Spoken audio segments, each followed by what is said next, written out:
The Opie and Anthony Show on XM 202, featuring Opie, Anthony, and James Norton. What's with this stuff? Okay, sirs, here we go. What is the virus? In the space of an hour, a single virus has invaded, multiplied, and killed the cell. Continually multiplying, searching for the next victim till there's nothing left to kill. The answer to infection. There is no answer to infection. It's already done pretty much all the damage it can. Fills their veins and blood with pure rage, and then eventually everything just stops. The virus is spreading. If this doesn't make you want to throw up for failure, the most annoying thing on two legs. What a bore fest. Who cares about the funny? Just bring me the porn. Aren't we dumb? Hee. Opie. Oh, do you want to play? Anthony. I will beat children about the head. Jim Norton. I'm dancing. I'm a naked whore. It's indescribable. I'm trying. It's like a rape that's covered by insurance. Some of the comments they make are uncalled for. Why are you crying? The virus finally hit him. Well, with Jimmy, you never know. It could be AIDS. No.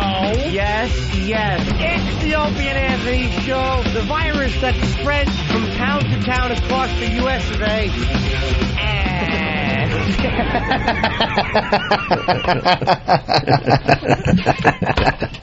I hate you. But enough of this palaver.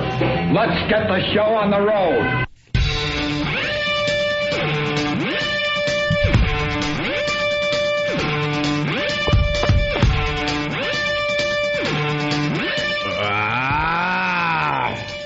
Fiddle with that, E-Rock. Fiddle. A lot of fiddling going on once again this morning. Fiddle with it. Fiddle. Just fiddle with it a bit, boy. Fiddle away. Camera. I think in the new year we move back to XM.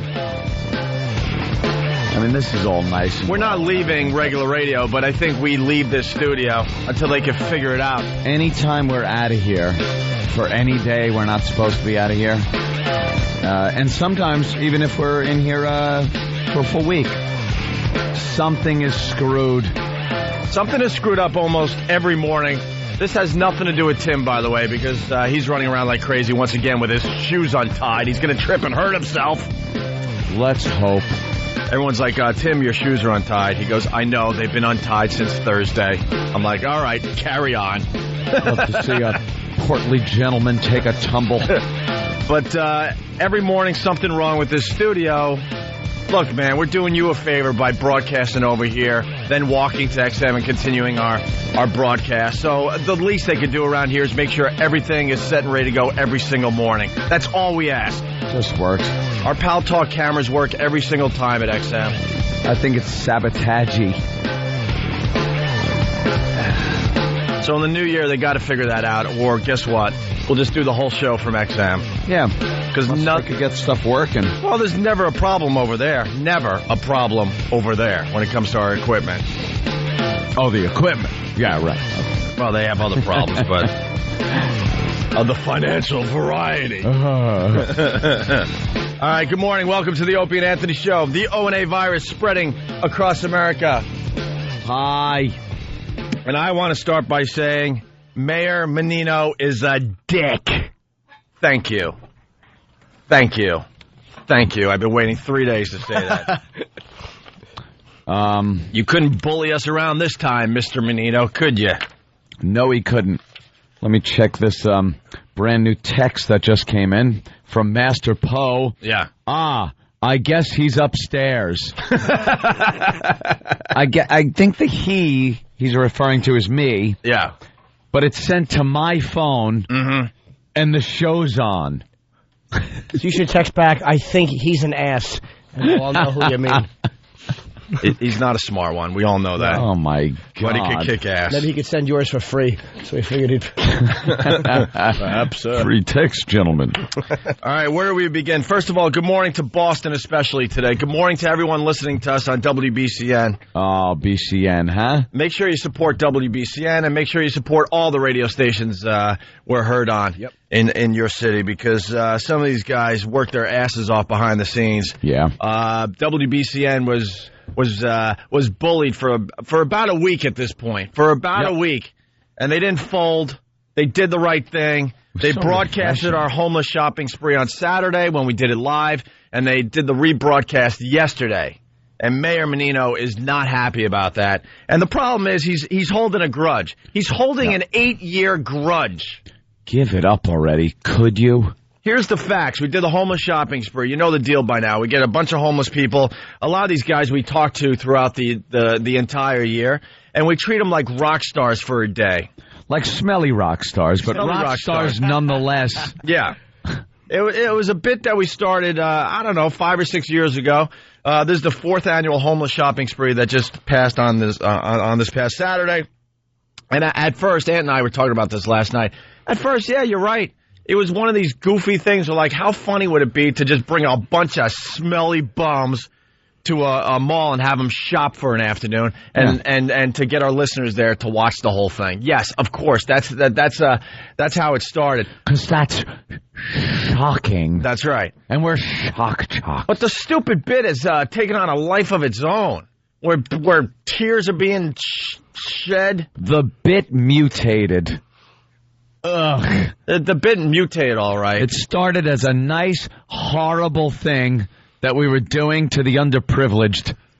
Where it was all about just pointing and laughing. Like, look what we're doing. Point, laugh, and cart the homeless around to nice neighborhoods so they can also point and laugh. That's right. But now it's the 4th annual homeless shopping spree, and there are people crying. The bus arrives. There's well over 2,000 people, and these guys are getting off the bus like they're rock stars. I mean, look at the videos on YouTube. The camera's just going off like crazy every time one of these guys was announced to the crowd. It might as well be, I know Ronnie and Fezzi touched on it yesterday. It might as well have been like the World Series team pulls up in the bus after winning the World Series. Right. And there's the people outside and they're screaming for them. Yeah. As they're getting off the bus. That was it. That was it. That's right. Same scene. And then these thousands of people followed the homeless around the mall at Short Hills. By the way, we beat them up pretty good on Saturday. A big thank you to the mall at Short Hills. They were great to our staff. They were great to the homeless. They did the right thing, and they allowed this to happen. And it went off without a hitch, and I want to thank the security, especially at the mall at Short Hills. Unbelievable. Yeah. So then the rock stars / homeless guys walked around the mall for 2 hours, and they bought stuff they desperately needed, and then back on the bus, back to New York City, and then back to the cold, hard streets of New York. Back to the streets. But you had your day. But now we raise awareness for the homeless and their plight. It's a whole thing now. Even though back in the day it started off as just a goofy thing that we decided to do. And I was answering emails and message board posts. Right. Oh. Even the crowd thanked the homeless at the end. They did a chant, thank the homeless. Oh, no, thank you, homeless, right? Thank you, homeless. It was unbelievable, right? Go ahead, Kenny. I don't know if you guys know this. When we got through the tunnel, we dropped the bums off at Port Authority, the bus terminal. The bums. And they got out with their shopping bags and all their goodies and everything. Somebody might have called the police and said, like, there's a bunch of bums that might have robbed something or got off their shopping bags. So they all got rolled and frisked and put up against the wall and had their chops busted over the whole thing. And then Kenny couldn't wait to tell everybody that. After we just made everyone feel so warm about what we did. Because he's probably the one that called the police. Yeah, no kidding. Of course. Not only getting in on it, throwing a few bashes yourself. He called the police, and then he did the frisking as well. Yeah. Thank you, Kenny, for completely destroying everything I just said for the last 10 minutes. I really appreciate moment. It. Yeah, we're trying to tell the people how beautiful this whole afternoon was for the homeless and our fans, and you just squashed the whole damn thing. Anyway, so that's the backstory. Okay. We broadcast to, I don't even know, I think 25 cities. Yeah. I think. And it's going to get even larger in the new year. We just made another deal or two. We're going to be on in a couple more cities in the new year to be announced, all right? And nice. And then we're all over the country thanks to XM, and we're all over Canada thanks to XM. One lousy city had a problem with our homeless shopping spree. One lousy city. A big problem. A huge problem. Gee. It was Boston because the mayor is holding a grudge for something we did 8 years ago. Mayor Menino. We paid for being stupid 8 years ago. Trust me. We were on top of the radio world in Boston. We did something stupid, something outrageous. We told the whole city that the mayor of Boston, Mayor Menino, died in a car crash while he was on vacation for April Fool's Day. Yes, we did that. We may have said he was dead. And we lost our jobs. We paid for that little mishap, okay? We attempted to apologize to the mayor. He didn't want to have any of that crap. And 8 years later, he's still holding a grudge. 8 years later. He's the only city, the only mayor that had a problem with our homeless shopping spree. Yeah. The only one. And he had a problem through what he read. Obviously, he didn't hear it. He had heard about it, didn't hear the show, and immediately thought we were doing this exploitive, real problematic thing with the homeless, where we were setting them loose. That's what the headline was. Right. We set the homeless loose in a very high-end mall. Well, it's an interesting story. How it happened? Yeah, so we'll back up. It was about a week ago. We started getting word from WBCN that some guy, I don't even know his name anymore, to be completely honest with you, but he started the whole thing. He was outraged that we were going to do this little stunt with the bums and the homeless shopping. So he started like an email campaign, and BCN was getting just bombarded by emails from all these people that aren't even listeners. It was like they were mass emailing. They were trying to get a boycott going. They were trying to shut down WBCN. And they got Mayor Menino's attention. And then I guess Mayor Menino needs attention himself or something. I don't know. But he jumped on this one big time. And I got a story here. This goes back about 4 days now, 5 days. Yeah. The headline, Menino outraged with WBCN for homeless broadcast. As I read this, I want to say once again, we're all over the country with this radio show. The only city that had a problem with the homeless shopping spree. Because it's personal. It has nothing to do with the homeless shopping spree itself. Okay? According to a statement from the mayor's office Saturday, Mayor Thomas Menino is outraged at the WBCN radio show set to air live Saturday with the homeless shopping spree. This event airing on the Opie and Anthony show takes a number of homeless people from New York City to a shopping mall where they are humiliated and degraded as they are given money and alcohol. Oh, they were? Humiliated and degraded? Is that what happened? It's not the show I heard. Well, he didn't do his research. Of course not. I mean, there's videos from past homeless shopping sprees all over the internet. You might think he might want to do his research before he jumps on this one. And then it continues. This is a quote from the mayor. This so-called shopping spree is a sick and twisted exercise that degrades the most vulnerable members of our society. This is an outrage. This is wrong. And we need the public and our partners who care about the homeless and about basic human decency to stand up and tell them so, Mayor Menino said in a statement. How did they understand him? Yeah, exactly. Fat retard tongue. Well, this started the bullying.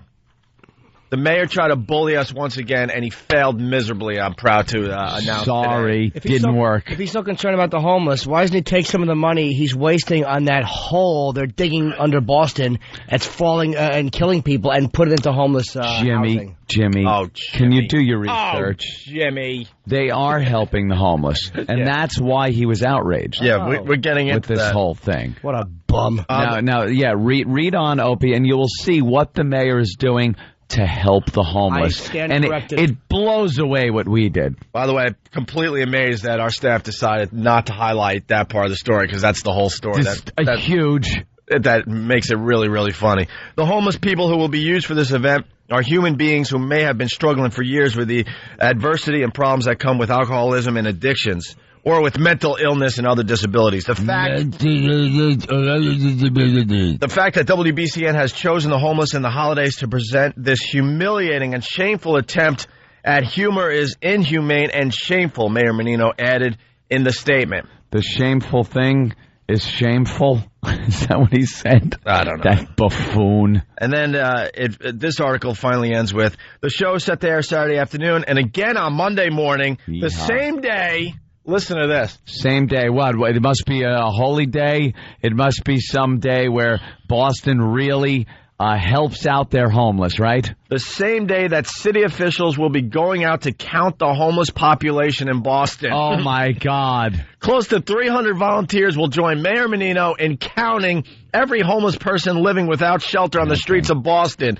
The goal of the census is to count the men, women, and children living on the street in shelters and in treatment and transitional programs so that the city can put a number to those in need. A number. Give them a number. That's better than giving them food and clothes and a bus ride to a nice mall, money, to the adulation of thousands of people, and money to shop on Christmas like real people.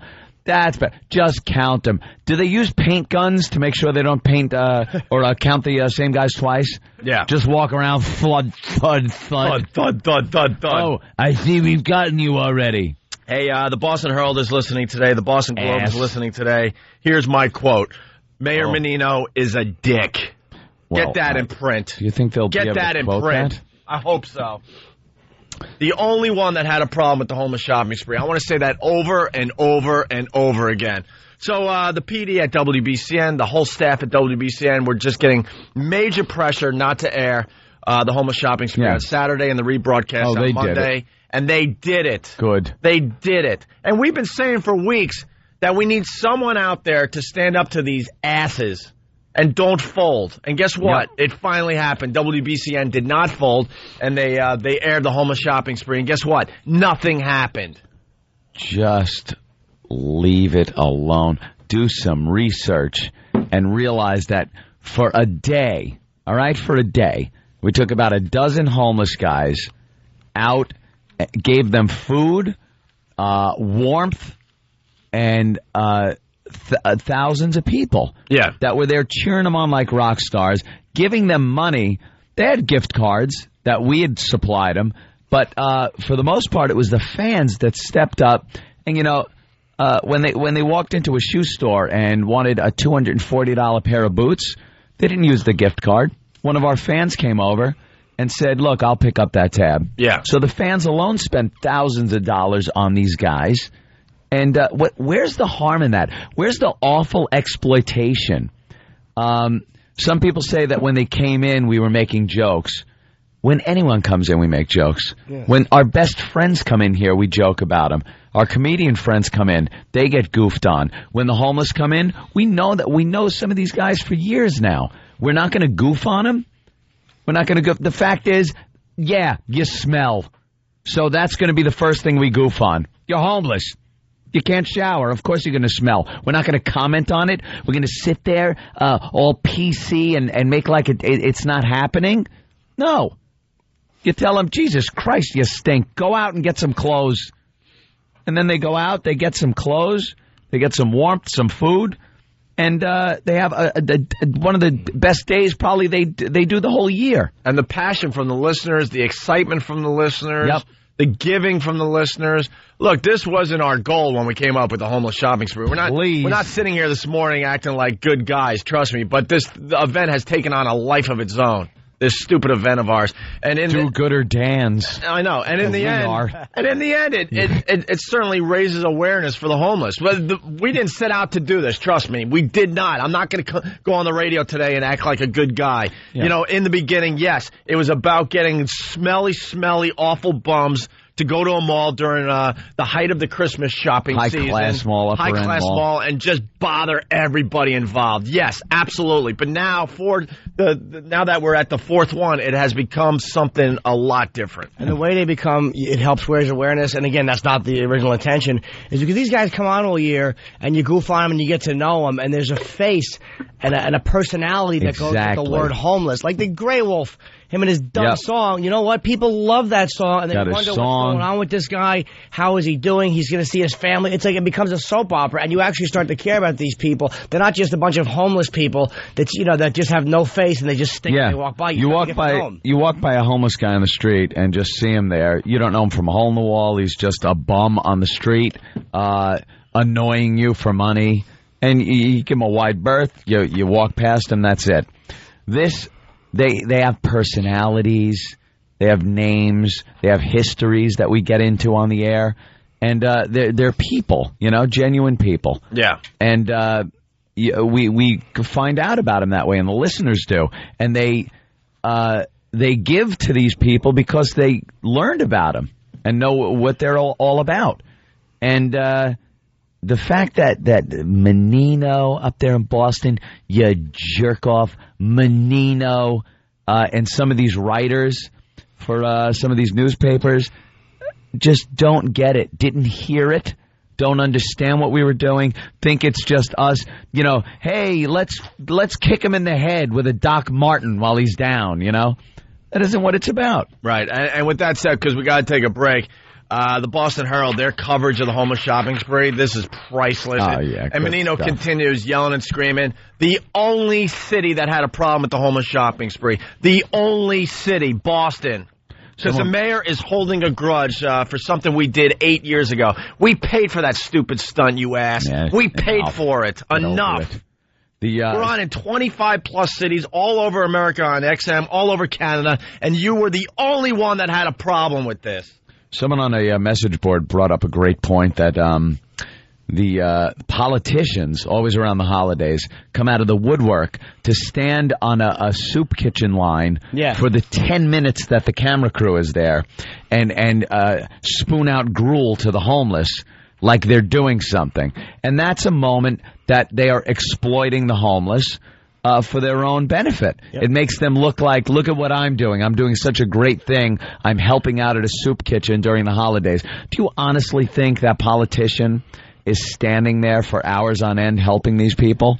No. The second those cameras are gone, they are gone out of there. And that is more exploitive than what we did. Do you think the guy ever goes there without cameras? Like, you think he ever just shows up without a camera? Get out of here. No. And the fact of the matter is, we exchanged what we did for the homeless for good radio. Mm-hmm. We weren't going to do this on a day where we're off and just do it.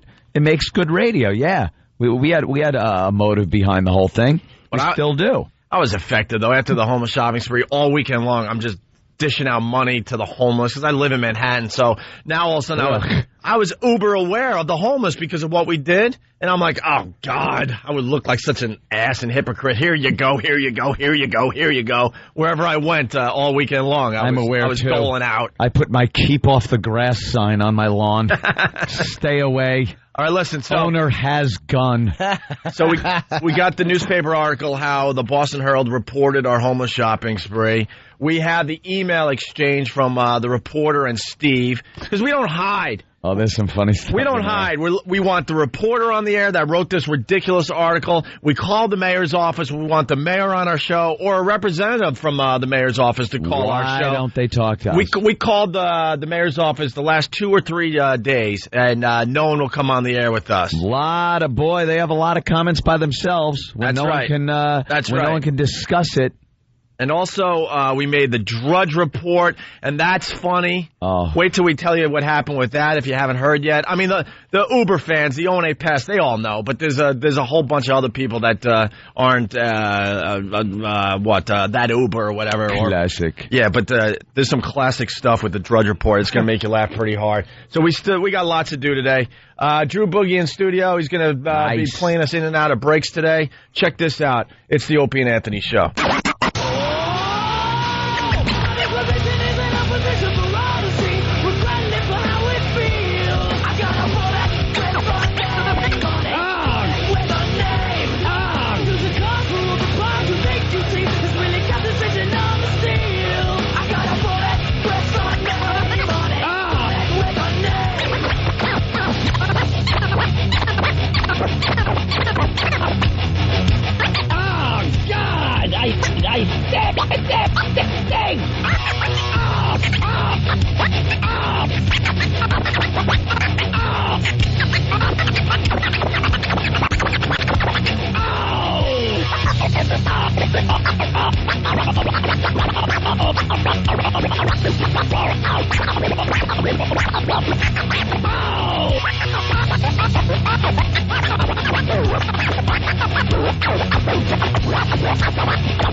The 2006 Eggnog Challenge will replay on Friday, December 22nd, the day after Opie and Anthony's appearance on The Tonight Show. For video of the 2006 Eggnog Challenge, including the infamous Pat Munaki Baby Bird video, go to opieandanthony.com or foundrymusic.com. Hear what everyone else is talking about. O&A Uncut and Live, continuing the show on XM Satellite Radio starting at 9 a.m. Eastern. Visit xmradio.com to subscribe.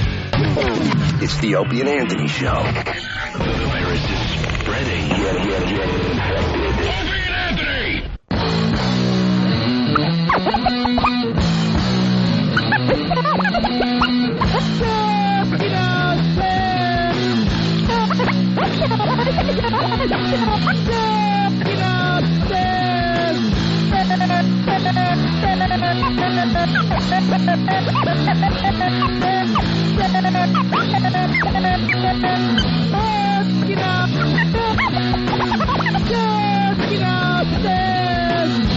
Good morning. This is the Opie and Anthony Show. The O&A virus spreading across America. Paying close attention to Boston this morning. WBCN did the right thing. They aired our homeless shopping spree, and we couldn't be happier. They had a lot of pressure up there, but they, in the end, did the right thing and made sure our fine listeners up there got to hear the homeless shopping spree. So, you know, to the past especially, you might want to thank WBCN throughout the day, maybe give the other shows a call or write an email to the program director up there, because there was a lot of pressure. There was a lot of pressure up there not to air our homeless shopping spree. And once again... that bullcrap pressure. Yeah. That means nothing. Yeah. And you know what? A lot of times... they buckle under. They buckle and they fold and they get scared and they run away. But, scared. But they held strong and they did it. And look, nothing happened. And the reality is, I got to say this over and over again, we're on in 25 cities on regular radio, give or take one or two. We're on across the country thanks to XM. We're on across Canada thanks to XM. One city, one mayor had a problem with the homeless shopping spree, and that's because he's holding a grudge because of something we did back in '98. Okay, years ago. He's paying close attention to us, and he can't wait for us to get kicked off the radio in Boston again. He can't wait for that. You know, but we're much different people than we were back in '98. It's gonna be a little tougher this time around. You can't just bully us, Mayor Menino. By the way, he was counting the homeless yesterday. That was his big thing. He went around with a bunch of volunteers, and they actually counted the homeless. Sure, they had little clipboards and little accusing fingers. Yeah. 1, 2 subhumans, 3 subhumans. Just counting. Probably had gloves on and stuff. Oh, sorry. Little Hitler footage on Fox News. Yeah. He's the in-studio comedian today. Let's go to Bill in Vermont. Bill, what's up? Hey, I was just wondering there, when he was doing his counting there, was he doing a tag and release? Yeah, was it a tag and release program? Yeah, you got to dart them in the ass first, and then get a little tag on their ear, and let them go. Yeah, I was listening, I was like, oh, it's got to be what he was doing. Yeah, all right. Thank you, sir. Hey, so the Boston Herald, after the homeless shopping spree aired on Saturday when we did it live, and then the rebroadcast yesterday, Boston Herald, big headline, no holiday humor in radio pairs jollies over degrading homeless. Really? And this was humor. Michelle McPhee that just heard it from the O&A pest. Oh, did she hear it from the O&A pest? You know, I'm a little embarrassed. Know what they wrote? Some of the stuff they wrote was just beyond brutal that we can't even read on the air. Ruthless. You know, we also, I got to be honest, we like the O&A pests that have a little intelligence to them as well. That helps our cause, you know, instead of just the C word over and over again. But, you know, that stray bullet that just whacks an innocent bystander in the head is kind of fun, too. Yeah. People that are focused and nice, that's all well and fine. But a few C words thrown in there can't hurt. And she's obviously a very good writer because she wrote radio pairs jollies. Yeah. Which is always the sign of a jollies. Good journalist. Jollies. Well, here we go. Some people may have giggled at the idea of a gaggle of homeless men taking over the upscale Short Hills Mall in New Jersey. A stunt staged by Radio Shock.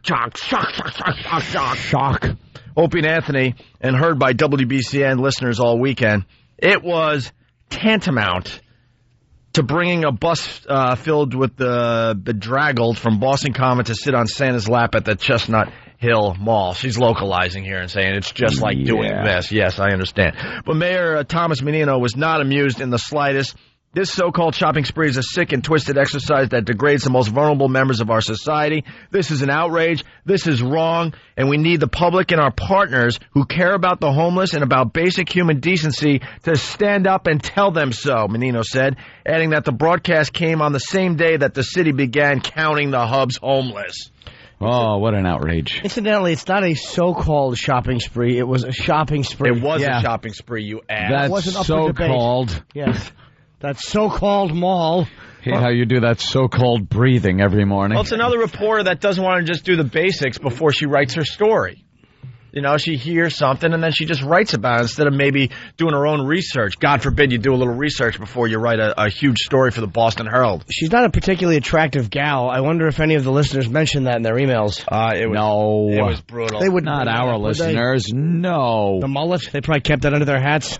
They're nice guys. I got look at this. These are all. Those are all the wonderful. Yeah, it's great. All right, moving on here. Same day. Okay, the homeless people will be used for this event.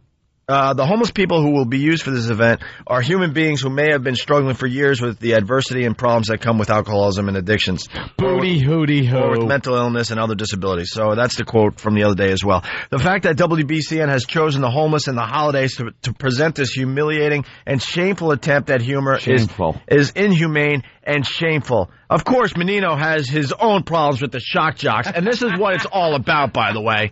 Because once again, I have to say it, the only city, the only mayor that had a problem with our homeless shopping spree. Menino, Boston. The pair was already infamous for inhumane behavior, such as airing a couple having sex inside St. Patrick's Cathedral in New York City, enraging Catholics nationwide. But no prank is worse than the one they pulled on April Fool's Day in 1998. So we go on the public airwaves and maybe say he's dead. The one that got the duo fired by WAAF. They went on the air and told listeners that Menino had been killed in a car crash, terrifying his wife, children, grandchildren, and loved ones. Which, by the way, is not really true. No. Because no one took us seriously that day. Of course not. It's April Fool's. Whatever. I mean, we paid for it, and I mean, you know, to defend it at this point is ridiculous. We understand that. But we paid for our stupidity. Trust me, we did. I'm laughing reading some of the emails. Oh, I know. Call me humorless, but who could find that funny? Apparently a lot of people, because the two knuckleheads moved to New York and their show became syndicated. That's right, because we do a very good radio show in the end, you ass. It's not all about doing a stunt here and there.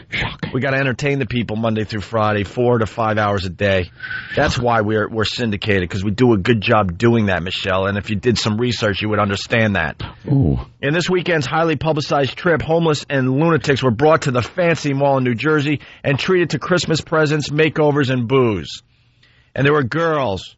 I'm certain they were. And there were girls. Buxotic girls. I don't get this. And there were girls. I'm certain they were decked out in $200 juicy sweatpants and armed with their daddy's Amex cards, who called the show to complain that Opie and Anthony were ruining their shopping experiences. They were called overprivileged whores on the air. Quote. I like that. I couldn't be happier. And by the way, they wrote they are called overprivileged, and they put quotes around whores. Whores. What is there? What's up for interpretation there? Right. You get it? They were overprivileged whores. Overprivileged was said also. Yeah. You could put that in the quotes. Yeah, whores was not implied.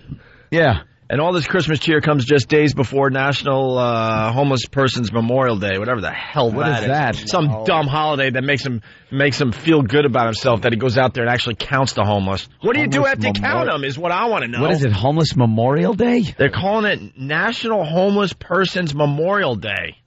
Everybody thinks that a homeless, and then when he counts them, he actually counts them like count. A lot of people don't know that, but he's adds a little humor. Count. And with that big tongue of his, he's got to keep starting over. Okay, maybe creating a Memorial Day to the country's homeless population is a bit too crunchy granola, but I'm also opposed to using down on their luck folks who could be mentally ill or desperate alcoholics for financial gain. Remember, and this is what is just completely ridiculous about this Boston Herald article that came out Monday. Remember bum fights those atrocious videos that show teenage punks beating up homeless people and then urinating on them. Those uplifting clips provoked the beatings of at least a half dozen homeless people across the country. All right, so following your logic, Michelle, our videos, which are now all over YouTube and all over OpieandAnthony.com, that may provoke some people to actually be aware that there's a homeless problem in this country, you ass. And buy stuff for them. And buy stuff for them. Oh, wouldn't that be awful? Yeah. What a Wouldn't that dope. be horrid? What a dope. You went to journalism school? Well. What a dope. You're a dope. What a dope. There's young writers out there wishing they could write for the Boston Herald, and you're taking up space. How do you like that, Michelle, you dope? Opie. I'm not a journalist, and I could figure out that in 2 seconds. Opie, be a little nice. She is a broad. You are a dopey broad. And a homely one to boot. Not a looker, Michelle. See, you use this dumb bum fights example, so using your own example that's in your article, that would mean that actually people out there would do something positive for the homeless. Yeah. If you did your research on the homeless shopping spree to begin with, which you didn't. Which makes her... dopey broad. Ugh. At least the homeless brought to the Short Hills Mall got a few beers, pictures with Santa, and maybe even some Gap sweatshirts rather than a beating. Actually, they didn't get the Gap sweatshirts, Michelle. Nah, the Gap. Because if you listen to the show, the Gap was the only store that refused the homeless, by the way. The Gap was abominable. So you didn't even hear the stupid show before you wrote your stupid article, you dope. That was the dumbest example to use because the Gap was the only store that refused us. And she's ugly. Again, because she just didn't listen and understand the whole bit. And you have to write for a newspaper homely. because you're a homely. I wouldn't care. That's why she'll never do TV Nose, because she's not a looker. She's a homely girl. She'll never do TV Nose. Did I say that? Oh, of course you did. I haven't slept since yesterday. I can't wait to hear it on the replay, but I'll be sleeping. I'm exhausted. I've been up a long time. TV Nose. It's all Danny's fault, too, for me. By the way, and then they were dropped off back in the streets. They were rousted from in the name of fun. Yeah. What? We're going to drop them off at the Ritz. Stupid. Yeah. They're homeless. They're homeless. What? How about we come over your house, you ass, That's right. and we just leave them at your house? What would you do? Cook them some breakfast? That's right. Invite them into your guest room? Or maybe to sleep with your daughter, but don't touch her. You know, in the homeless community, the homeless shopping spree is the talk on the streets every year. They can't wait for it. What's the word on the street? The homeless shopping spree. The homeless shopping spree. She probably wouldn't even invite them in. She'd probably just look down her news at them. By the way, she'll never do TV Nose, that's for sure. I should be shot. I'm a dope. You rule. All right, here we go. So Michelle wrote this dopey article. Read the right strip on your television. It's a TV Nose. People on the nose are so stuffy. You want me those ribs, you? Fox News Cable. All right, now we're getting some national attention. Oh, is she not pretty? Nice. This just came in from Fox News. Her looks bother me. Fox News. Is it the Fox News channel? Yeah. The national one? Great. Not that local drivel. Fox and Friends. Oh. Fox and Fiends. We don't even acknowledge local news coverage anymore. We only want national coverage. Look how bitter we are towards everything. Here, this just reported this morning, so. And another radio show is stirring controversy again Are we? after taking a group of homeless people to an upscale New Jersey mall. Radio shock jocks Opie and Anthony staged the trip to the Short Hills Mall for their popular radio show, but not everyone was amused. Boston Mayor Thomas Menino was particularly critical of the duo, calling it sick and twisted. All right, there you go. Sick and twisted there like you his go. tongue. Well, I guess we're going to have to go on Fox News tonight. Fox News. Call up Hannity. He wants us on his stupid show. All right, so Michelle writes this article, right? You know what this article is? Huh. It's dreck. I was going to call it drivel. It's absolute dreck. It is dreck. She was so lazy. She didn't even listen to the show so then she could be informed about the damn thing. She was too busy looking into the mirror and weeping. That's right. Because she's homely. Well, we're getting national coverage this morning, and what you just heard, once again, have to state it again, the only city and the only mayor that had a problem with the homeless shopping spree was Boston and Mayor Menino, because he's holding a grudge because of something we did back in 1998. Okay. Douche. So then Steve writes, does Michelle, what's her last name? McPhee. Wallflower reports no holiday humor in Radio Pair's jollies over degrading homeless. What? Wallflower. What the hell's wallflower? No one asked her to dance. That's the older term for when they sat against the wall because none of the guys would ask them to dance or vodio dodo. She should be experiencing a lesbian sex for the first time in a Laura Ingalls dress. You homely dope. Oh, by the way, when they use this little thing, it's complete BS. Thank you, A to the H from Columbus, Ohio. Boston Globe.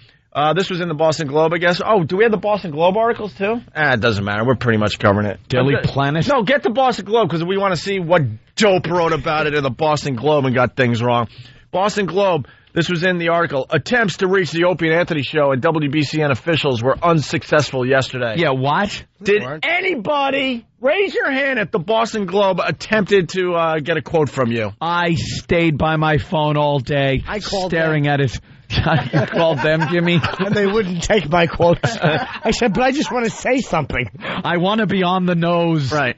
By the way. And they didn't understand and hung up. We're going to explain a lot of things today. When they say stuff like that, that's them just being lazy and covering their asses. No one tried to attempt me or Anthony or little Jimmy Norton or anyone else that works for this fine radio show. No. We'd have been happy to give a quote. Of course we would. Our quotes are memorable when we hit the papers. We were defending ourselves on message boards and other things where people had a little problem because they just read the stories, didn't hear the actual piece. So, of course, we would talk to these people on the news. But they never, ever want to really talk. Never. Do you know how badly I wish I would have got that call? Here's what the quote from this show would have been. Homeless people have smelly groins.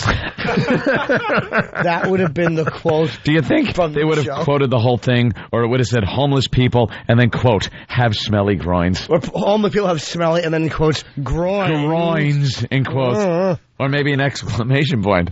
Homeless people have smelly groins! Is that the Globe? Jimmy, search out some of the fun stuff in this. I mean, we did... If it's the same crap. Punctuation stinks. All right, so Steve writes Michelle, because we want to get her on our show today to set her straight. We want to set this dopey broad straight, so maybe the next time she writes an article for the Boston Herald, she could be more informed. Dear Miss McPhee. So wait, hold on. The broadcast was punctuated. I got to a little bit. Wait, is this the Boston Globe article? All right. The broadcast was punctuated with jokes about how the homeless people smelled, how much they drank, and how irresponsible their shopping was, such as buying a pair of Ray-Ban sunglasses and a boombox. The show gave the homeless people nicknames such as Grey Wolf, Papa Rock, and Half a Hulk Face. Half a Hulk Face in print! We can only take credit for one, and that's Patrice. Grey Wolf was his. Grey Wolf has been his name for years. They make their own names. Papa Rock is Papa Rock out on the street because he has a guitar and he's like an older rock guy. Right. But Half a Hulk Face, okay. That was Patrice O'Neill. Yeah, well, the guy's face is melting off his body. It looks like what can I tell you? Half of him is turning into the Hulk. Yeah. Come on, enough. Oh, is that great? So, Steve had a little back and forth with this broad.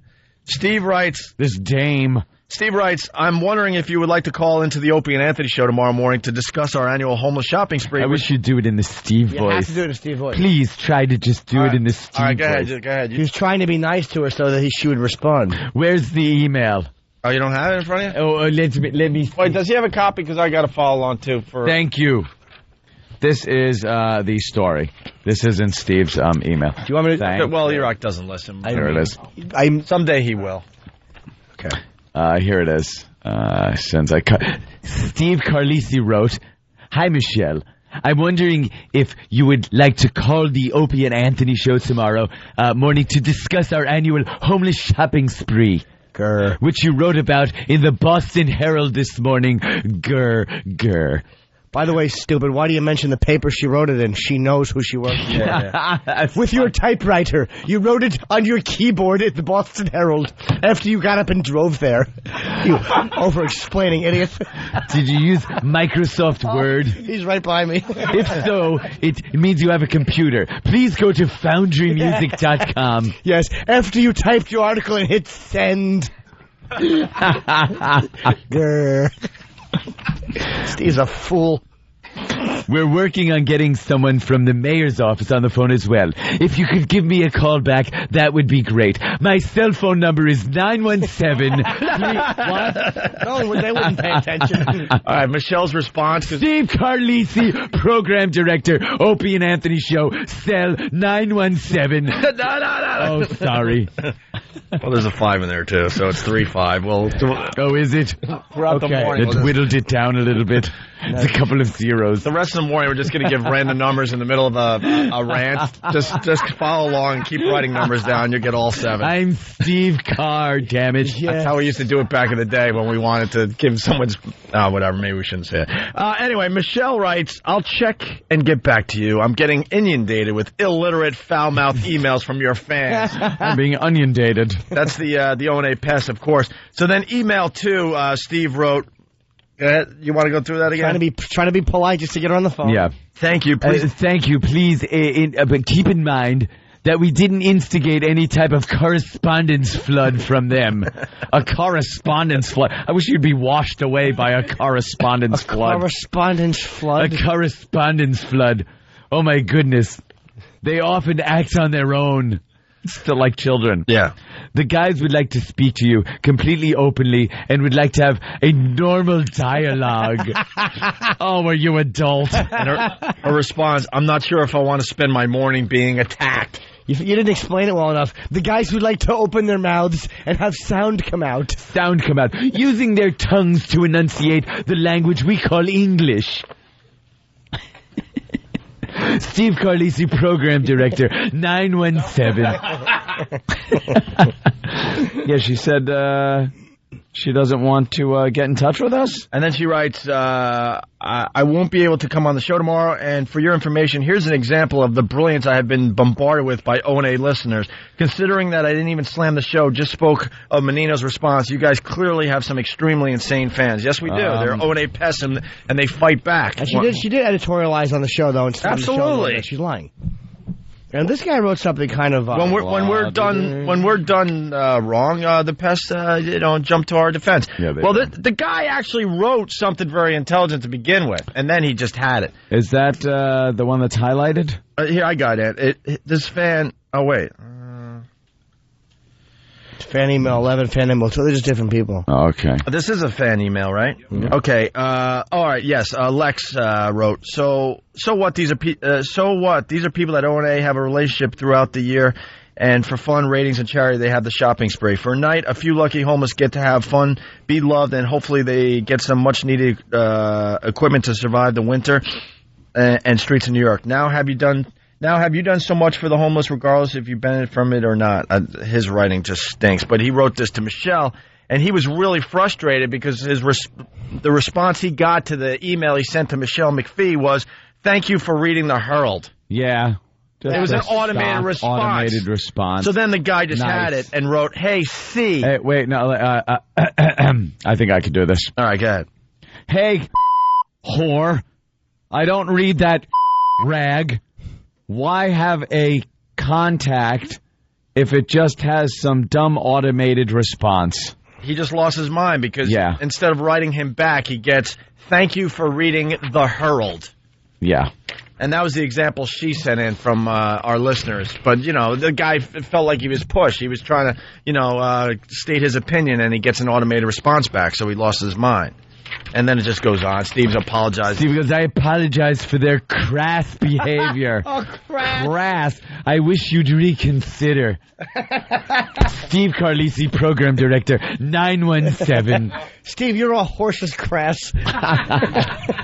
They were very crass, and I didn't appreciate it. I was thoroughly trying to just be polite to get her on the phone the whole time. By the way, I apologize for their crass was actually a song by Foundry. Yes, it was the B-side of Pendulum.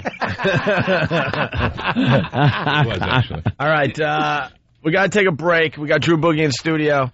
The last thing we got to do is just talk about the Drudge Report. It's really funny, and then we'll move on to some fine other things on the show today. Bill Burr's going to join the festivities after the break, okay? Nice. And he's from Boston. But once again, what needs to be said today to everybody listening to us on WBCM, please support the station and the other radio shows. They did the right thing, and they felt a lot of pressure in the last week. They didn't buckle. I love it. So thank the other shows and maybe send an email off to somebody at WBCN. Good eggs. They did the right thing. Support WBCN, okay? All right. It's the Opie and Anthony show.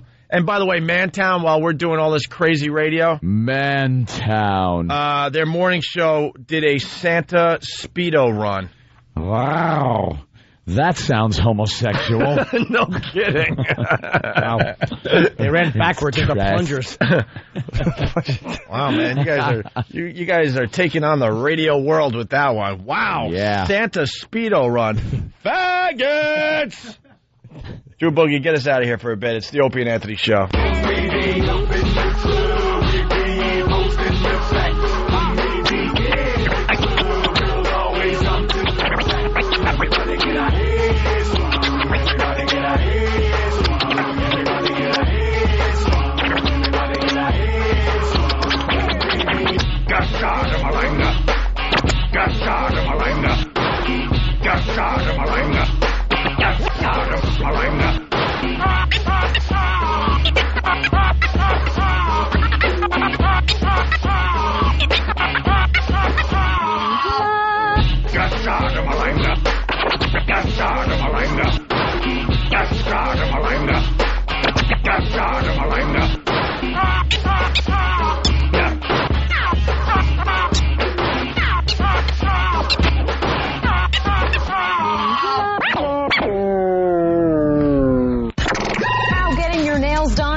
Up doing a lot of damage. How bad will the hurricanes feel? A popular medicine for children now linked to 7 deaths. A common medicine could be turning people into compulsive gamblers. And is there a hidden danger in your bag of microwave popcorn? Oh, stop it! Are your local reporters trying to scare you to death? The Opie and Anthony show wants to hear scary news teases from your town. Send your audio to Danny at FoundryMusic.com. That's Danny at FoundryMusic.com. It's the Opie and Anthony show. Tell me what you gonna do now.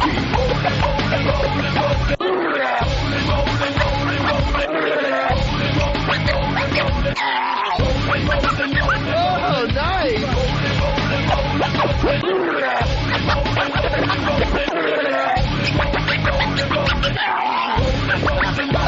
Oh, nice. How cool is that? We got Drew Boogie in studio today. That's awesome. That's a nice mix there, Drew. He's doing it live in studio. It's the Opie and Anthony show. The O&A virus spreading across America. We also have omelets today. We do. God, times have changed. Back in the day, we would have a bartender and a full bar. And now we got omelets. We got guys making omelets. It's a little early. We got to thank Rosen's Restaurant and Catering, 23 East 51st Street between 5th and Madison for the fine food today. Travis and Brian are in. Are you right, Travis and Brian? There you go. They're the ones making the omelets for us. Rosen's Restaurant and Catering, 23 East 51st Street. Nice. Bill Burr in studio today as well. Waitress too. Hey, very lovely. Yeah, she's very, very cool. Hi. Hey, so we're just about ready to finish up with this homeless shopping spree and put it to bed for a while. Although, it's got legs because now Fox News Channel is doing reports on it every hour.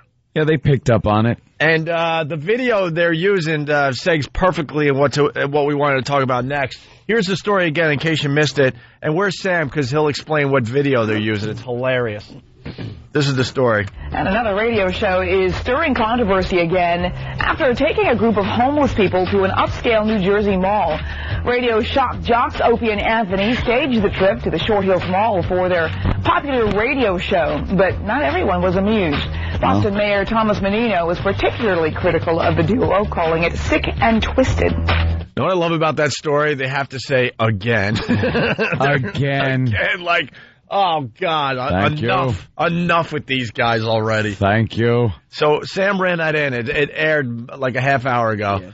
And what video are they using, Sam? It's the same one that was on the Drudge Report, which has a special guest homeless guy, Fez. Yeah. The Ron and Fez show is the center of it. Over the weekend, Drudge picked it up. Yeah. And they put the links to the Herald and Globe stories. Yep. And then there was another link that said video. Yeah. It said, like, mayor outraged over homeless stunt. The other one said something to the effect of homeless let loose. Like we turned them loose like tigers. Set loose on shopping spree. Set loose on shopping spree. Shock suburban crowds. Yeah. Then there was another little link for the video. And by the way, it's still up there. It's drudgereport.com. It's on the right-hand side of the page because his page is just a mess. There's so much crap on it. It's in the last column on the right. So I click on the video, and I'm waiting to see some of our favorite homeless people shopping at the Short Hills Mall.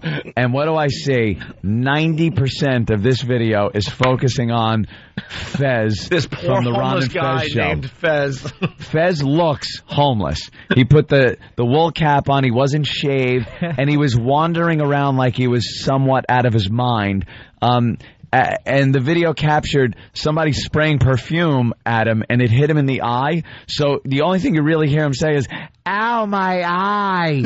And he's wandering around with like one eye shut, and he looks like a lunatic. And he is what I'm at. The best thing was watching that video. That if anybody had a problem with it and wanted to show the video, he was the face of the homeless that day. Yeah. Fez. By the way, there's so many videos up on YouTube. I think we're up to like 20 to 30 videos on YouTube. You got the arrival of the bus where they're treated like rock stars and the camera's going off like crazy. You got people from above filming as they're walking around the mall with just, I don't know, 1,000 or so people following this particular crowd. Unbelievable video. But they pick this one to throw on the Drudge Report. Yeah, and it showed Fez, like I said, and just kept showing him and showing him. And then they get off of him. They show a couple of the other homeless guys, and then go right back to Fez. Because it's all about this poor... This is the face of the homeless. Here it is. Here's the person they've been exploiting. I'd like to get to know this person. I want to see what box he sleeps in at night. And believe me, if it's Fez, it's none. He's a radio guy that's going to be starting on Free FM. What? Did I just say that? I think tonight. I think Ron and Fez are on tonight. What? Can we dump out of that statement? My God. Why? I don't know. I think Ron and Fez start tonight on Free FM. Do they? I think so. Who knows? Anyway, so yeah. When are they supposed to start? I think tonight. What time?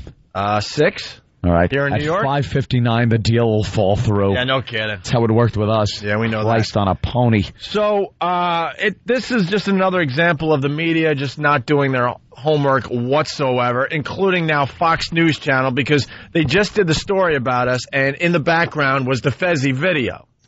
And all Fox News had to do was, like, I don't know, go to a message board, an Opie and Anthony message board, or listen to XM yesterday, and they would have found out that this video is all about Fez from the Ron and Fez show, and he's not homeless. No, but they didn't do their just basic research, and they're running with this now on Fox News Channel, showing the video of Fez as one of the homeless guys. Fez has millions in his mattress. He doesn't trust banks. Huh? When college kids do like term papers, you know, you'd always have the BS footnotes that you didn't even look up stuff. It's just like, yeah, here's a homeless guy. Like, yeah, here he is. Yeah, nothing changes. You know, they're in a power position here in the media, but they don't even do their basic crap. They don't do their basic research. So the video on the Drudge Report, and now that the video Fox News Channel is running, is of Fezzy of the Ron and Fez show. The guy's not homeless. Oh, God bless him. God, does that make me happy? Poor man. Can someone help him? Probably makes more money than the reporter. Yeah, exactly. Probably. Definitely. Absolutely. Well, he should. So, that's about it for now, I guess. But once again, I want to say that Boston and Mayor Menino, they were the only ones that had a problem with the homeless shopping spree. Not one other mayor, not one other city, including Jersey and New York, where we're at. Yeah. No one around here had a problem with the homeless shopping spree. No one. Well, I'm from Boston. I just want you to know I'm a little offended by the whole thing. Oh, yeah? Yeah. I just felt it was awful the way you guys gave them clothes. Yeah, clothes, food. Dude, I'm watching. For the day and... I can't get enough of the Fezzi video. Nice warm boots. I can't get enough of the Fezzi video where he's walking around and he looks disheveled and he looks a little out of it. And like you said, I didn't know what the whole eye thing was about, but someone sprayed sprayed perfume in his eyeball. Yeah. And then it shows a couple other homeless guys, and it's like, you know what? No, back to Fezzi. This guy is the face of the homeless. He's the face of the homeless now. They're like, this guy's gold. Look at him. Matt Drudge, you dope. We gotta find this guy. Not realizing there's cops walking with him, protecting them from any problems. Dude, in the middle of the video, if Fox News Channel was just aired the video, if they would have just looked at the video themselves, they would have seen that Fezzi is posing for pictures. Yeah. Because he's famous. Because, he's posing for pictures with fans. There you go, right there. Can I have your picture, Fezzi? Oh, the media, they just don't do their homework or research. I love it. I absolutely love it. You can check out the video for yourself on the Drudge Report there. DrudgeReport.com, I believe, right? Yes. And all the videos from the homeless shopping spree on YouTube and OpieandAnthony.com. Right. All right. Wonderful day, though, for all the homeless.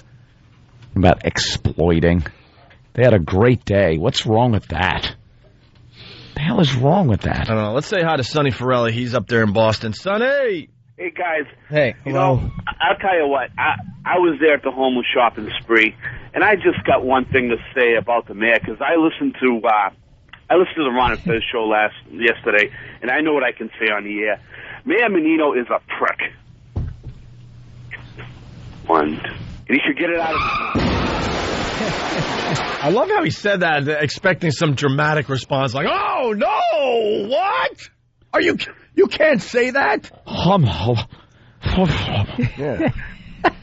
There was some sort of muttering after he said it. Yeah.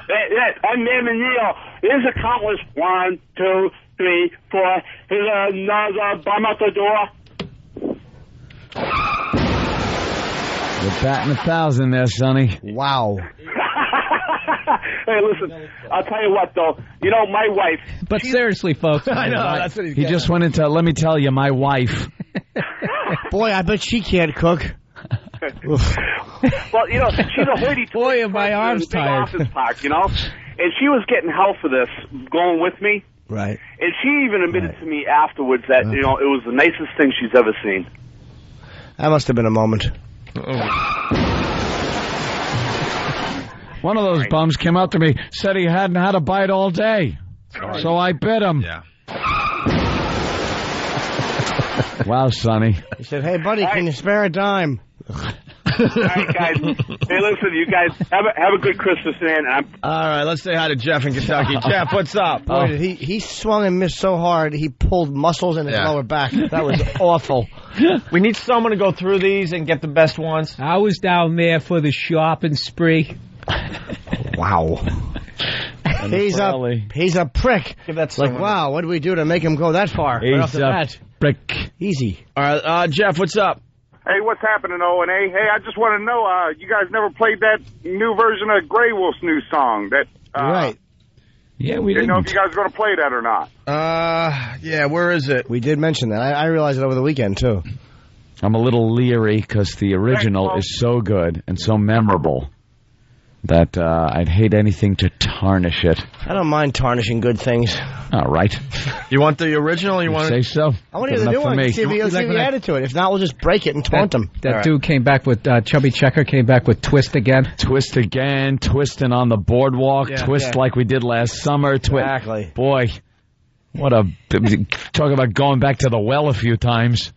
Who is guiding his career? Somebody who really enjoyed that first number. Yeah. All right, who wants to explain the Grey Wolf Shelter Me thing? He's a bum who sang a song, and here's another one.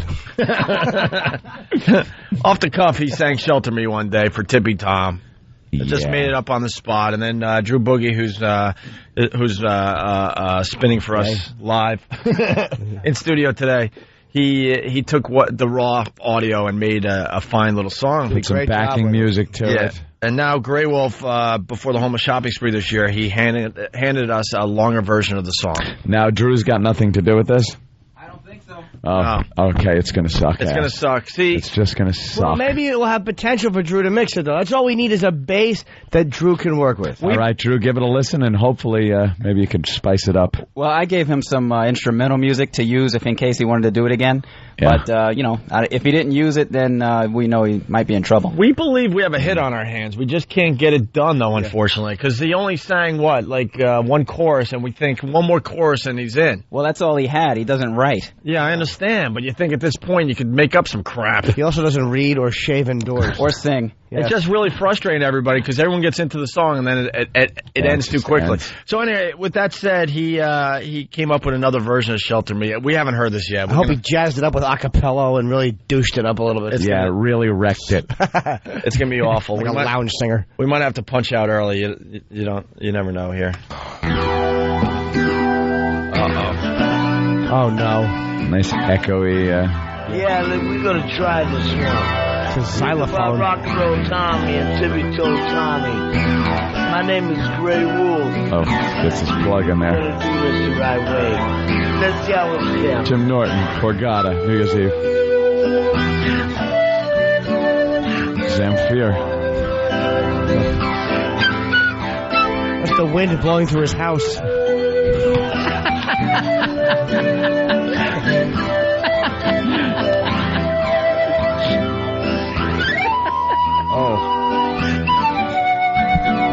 Is that Native American white gilt flute that they play down in Times Square? I want to crack his teeth with it.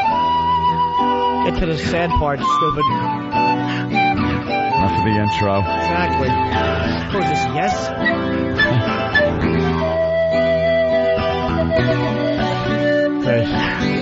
This is the Muzak version of Shelter Me. Here we go. Here we go.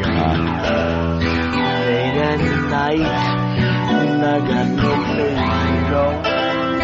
Turn the vocals up a little. What is dope. My money's gone, and so my friend. God says to me, hey, get out of here. You smell bad. And I said, don't you know I got an angel? Said that angel. Shelter me from the pouring rain. Oh my God. What a failure. What did he do? Song?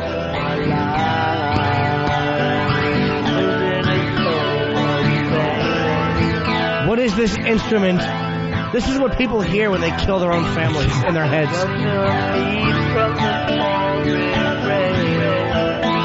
This is horrible. Shelter me from the boring song. You should be sheltered from the falling bricks. This is like a bad hair metal lighter song. Yeah. The band would go to Moscow. Real bad. Oh. This is the greatest thing I've ever heard. What is he doing? I don't know. The end of this song should close with a single gunshot. I picture him out in the middle of the woods, big hawk flying over, just dropping on him. Dropping big white gobs on his shoulders. But he doesn't know what it is, so he keeps saying, shelter me from the falling marshmallow trees and eating them.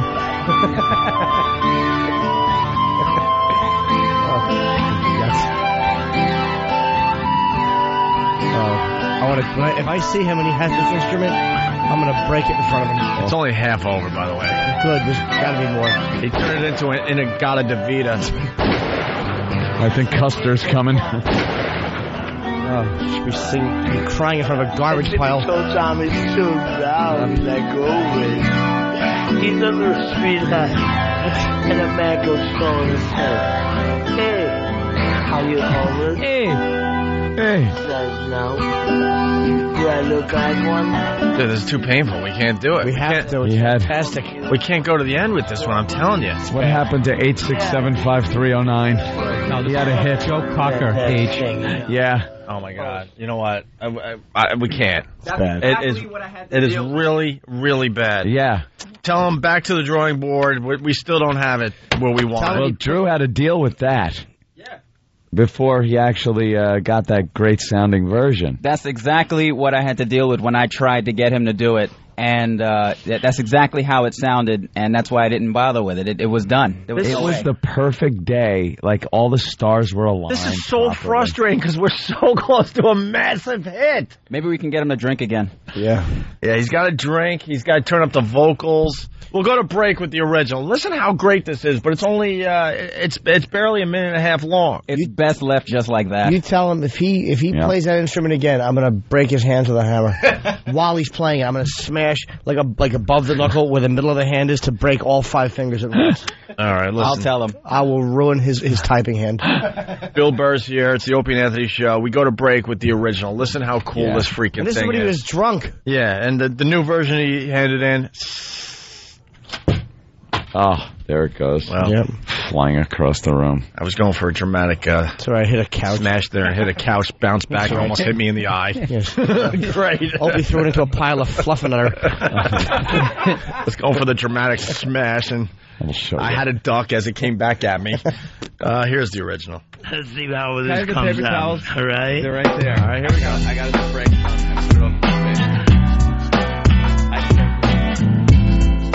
Oh, this is nice. This is a story about a man, and he always was so lonely at nights. But his voice was rowdy. You could hear it all through this train station. And I'm going to sing this one. This is about Tippy Toe Tommy. Let's go while we're young.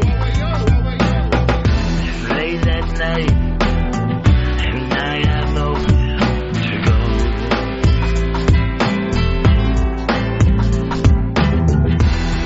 My money's gone and also all my friends. And the cop says to me, "Hey, you smell bad, get out of here." And he says, "And you know I have an angel." And he says, "That angel shelter me from the pouring rain." You have homes. This is my life. I'm living with so much pain.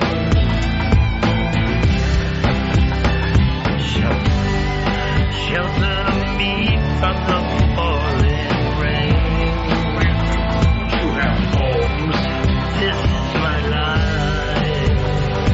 I'm living with so much pain. That's just a little piece. Opie and Anthony will be appearing on The Tonight Show with Jay Leno Thursday, December 21st. Jim Norton will be tagging along for no good reason other than to get a free trip to Los Angeles. That's Opie and Anthony on The Tonight Show with Jay Leno Thursday, December 21st. Check local listings for showtimes. It's the Opie and Anthony Show. Let's do this shot. Let's hear it for Flavor Flav! Flavor Flav! Everybody say, oh, oh, oh, oh, oh, oh. Everybody say, oh, oh, oh, oh, oh.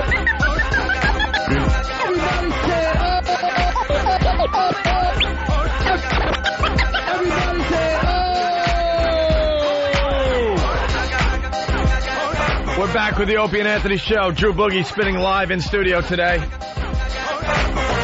Good old Flavor Flav hijacking our Halloween party. Yeah. My God, man. Remember that? Oh, God, do I remember that. One of the highlights of the year for the Opie and Anthony Show. Certainly was. Being punked by a 60-year-old black man. He was supposed to do 5, maybe 10 minutes on that stage for us in the middle of all the other debauchery we had.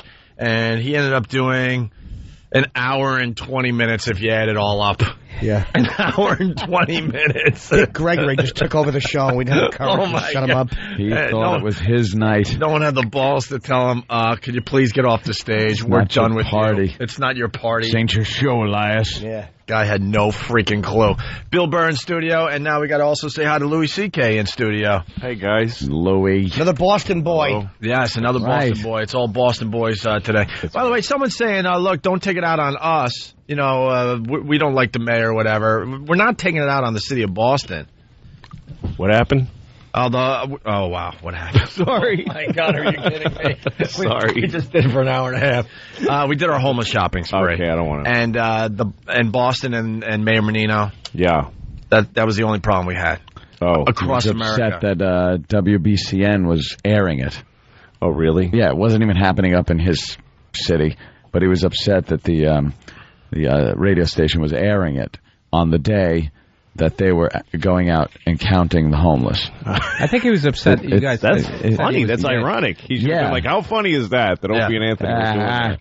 That they're taking them out, feeding them, clothing them, having thousands of listeners give their own money to buy them clothes and stuff on a day where we're going to be pointing a finger and going 1, 2, 3, 4. That's horrible of us, isn't it? Singing 99 disappointments on the wall. Yeah, so he was the only mayor, and Boston was the only city that had a problem with the homeless shopping spree. What a douche. Yeah, he really is. Sounds familiar. Yep. And now Fox News Channel is doing reports on it, and they're showing a video that's on drudgereport.com. It's taking on a life of its own there, Louis. Wow. So good for them. But there you have it. We support the homeless. I'm from there, but I kind of hate Boston in some ways. You guys are from there, too. Didn't you have a show there? We had a show. We were not from there, though. No. Yeah, they got fired when they said this guy was dead, but he really wasn't. I can't. Yeah. Who was it again? Menino, the same guy that's, He's kind of holding a grudge. We did that 8 years ago. We paid for it. We got fired. We got kicked out of radio for it. So guy holds a grudge like he holds that office. He won't leave. They won't vote him out. What is he? Does he run uncontested every election? Because no one seems to be able to defeat this guy. He can't talk. You would think if one guy could deliver a speech. You can't refute any of the points he makes. Taxis and the big deal. Well, it sounded good. Heard a couple of key words. Actually, we got actual audio of Mayor Menino. Now it's my pleasure to introduce our senior senator. That's really nice. Senior senator. Listen to what he said, introduce. You hear introduce? Induce our senior senator. Now it's my pleasure to introduce our senior senator. That is the mayor of Boston for the rest of America. Our senior senator. So he was going to introduce the senior senator, but he says this. Well, maybe he says no. He's outraged. To introduce our senior senator. Our senior senator. We had a bunch of Menino clips. Yeah, I got them all right here. Listen, here's another one. I got to hear a couple. I don't know what's going on. Oh, sweetie. Hold on a minute. Is it in Iraq The Boston feature? Public Health Commission has also created an emergency preparedness guide called Live, Learn, Prepare. It's live. New York. It's live, learn, prepare. Is that what it is? Live, learn, prepare. Live. The Boston Public Health Commission has also created an emergency preparedness guide called Live, Learn, Prepare. Piece of garbage. How about it? Like how he's trying to make it dramatic. Yeah. It's also called dramatic. Live. Oh, no. Livy. What a tool. Much like a cookie. Huh? Hold on, let me get another one in here. Much like a cookie, I predict the Yankee dynasty will crumble. And the results will be delicious for Red Sox fans. God. Oh, God. Oh, much Jesus. like a cookie. So he's much like a cookie? Much the like Yankee dynasty. Much like a cookie, I will like a cookie would totally predict. You know something? Last time I heard that. You know cookies are totally... Someone brought up that point. Yankee Listen haters. to the context, the way he puts that together. The way he says it, he is a cookie. He totally is a cookie. He's the much cookie. like a cookie, I will predict the Yankee dynasty will grow. Come on, I got to hear that again. And I love how dramatic he gets. He's all dramatic because he's going to say something really important here. Profound.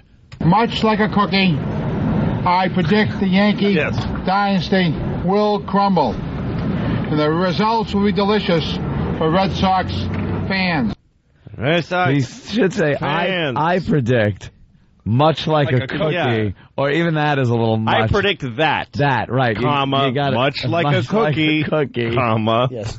the Yankee dynasty will Or crumble. he should say, I predict that much like a cookie, Yankee pitcher will smash into a building in a small plane. Cricket. I mean, it makes as much sense. I like how that guy, he can't think of more than one word at a time. Like their teleprompters, like those cards from one Bob Dylan big video. word, right. Much like a cookie. This guy's from the Bronx. He has no clue about the mayor, but he's enjoying this. Shane from the Bronx, what's up? Hey, guys. Hey, Shane. Jimmy. Hey, Bill. Yeah, after every clip, I'm expecting to hear live from New York. It's Saturday night. Yeah, exactly. Sounds like a goof. Oswald from Whackbag. Mayor Menino equals half a Hulk tongue. Yeah. This is like when Rupert Pupkin had the cue cards for Jerry Lewis, and they were all like is not a wrong. gag. Yeah. Yeah. It's like, I have a gun pointed at my head. Here's another one. That's one thing that really fries my nose. Fries my nose. Fries his nose. Yeah. Is that the saying? No. Burns my toes. Burns my ass. Burns my toes. Always burns my ass. Yeah, burns my ass. That's one thing that really... I'm trying to think of the two expressions he put together. Yeah, fries One my... way to skin a cat. No, that's not it. Something that, no, is that really... Fries. He's not qualified to be mayor of Boston. No. But he's been there forever. We've been gone for 8 years, and he's been there He's still ever there. since then, and he was there a few years before we got there. So Still facing the wrath of Menino. He put two quotes together that don't exist. That's right. He mixed metaphors that don't exist. That really makes my nose want to go out and hurt a Jew. I don't know what that means, but that's how my nose feels when I hear that. By the way, we have 50 of these. Yeah. So this isn't one of those rare things. We're not going to play all 50, but we got a list of 50. He is horrid. I have did my duty, and I did it last Tuesday, matter of fact. I can't believe I'm ahead of the schedule. He did his duty last Tuesday. Ahead of his schedule. For dutying. Sounds like every conversation we have on break. True. I couldn't do my duty. I'm about getting the job done. I want to work on this and get it done in a peacefully way. Peacefully way. Oh, is he just a dope? Looks like he just memorized a bunch of expressions that a politician is supposed to say. Yeah. I can't quite remember. And got them all slightly wrong. I know that Billy Bulger is president of University of Mass now, of which I am alumnus. I am alumnus. I am alumnus. Alumnus. I am a alumnus. I am a alumnus. I'm announcing I must step down as mayor because I'm battling alumnus. It's just that he's at which I am, and he's so excited to get at the end of the sentence. Yeah. He just rushes through. I am alumnus. Which He's tongueness. Moron. Big fat piece of cow meat in his mouth. But I also say, anybody who does this work is not for money. I don't do it for money. Let me tell you that much, I might make, I see my friends and what they're doing in life. I say, my God. I grew up in the streets of Hyde Park. My father worked in a factory, so I wasn't born with a golden spoon. I wasn't born with a golden spoon. It's a silver spoon in your mouth. That's he's lazy. He's like a born spoon. I'm going home. Think of any element. Yeah, guys, spoon born, and you work out the rest. People can't believe this. A bird in the bush. People can't believe this is the actual mayor of Boston, by the way. Yeah. They're calling from all over the country now. Yes, this is the mayor that had a problem with our homeless shopping spree. Don't chicken hatch. What? We all know that to complete a major project like this takes real teamwork. Fish in the Let's sea. start by thanking our federal and state partners along with our congressional delegation. He's like Christopher. Delegation. That was the best part. He's like Christopher Reeves. That's what he sounded. Yeah. Delegation. Let's start by thanking our federal and state partners along with our congressional delegation for standing by us. Standing by us. Virus. What an idiot. Meanwhile, plates fall on people's cars. What is flatten them. What's wrong, E-Rock? No, that was me. Sorry about that. Oh. You elected me 3 times. So you know, I am not a fancy talker. That's for sure. You old salt, you. Self-deprecating humor. Boy, you really show your underbelly, you good old guy. You old salt. Oh, jeez. I like that self-decimating humor. Oh, it's awesome. It's almost like he was calling people idiots. Yeah, You hey. guys elected me 3 times. You're the idiots How that much put me do here. I have to screw up? That's Yeah. for sure. What am I supposed to do if you vote for me? Not take the job? You're the idiots. Really cared about what he said. He wasn't just saying the words like a lot of elected officials or former elected officials would do. He was a man of great, great stature in our city. A man of great stature. Oh, what a tool. He met Charles Stewart. I know, it's not like he mispronounces the words. He says another he word. says the wrong word. Great stature. AT&T, they're sponsoring, this whole summer program with me, and you want Sprint to come in and do something. They do diddly dunk. What the? Diddly dunk? Good old diddly dunk. That one will catch on. He just opens his mouth and makes noises. Yeah. I'll say that. Monday, Tuesday, wagon, Thursday. As long as it's got a W. Just... It's got to start with the same letter, and then it'll just be then it doesn't matter what it is. Let's go to Pennsylvania. Mike, what's up? Much like a cookie, I will sit in the center of 8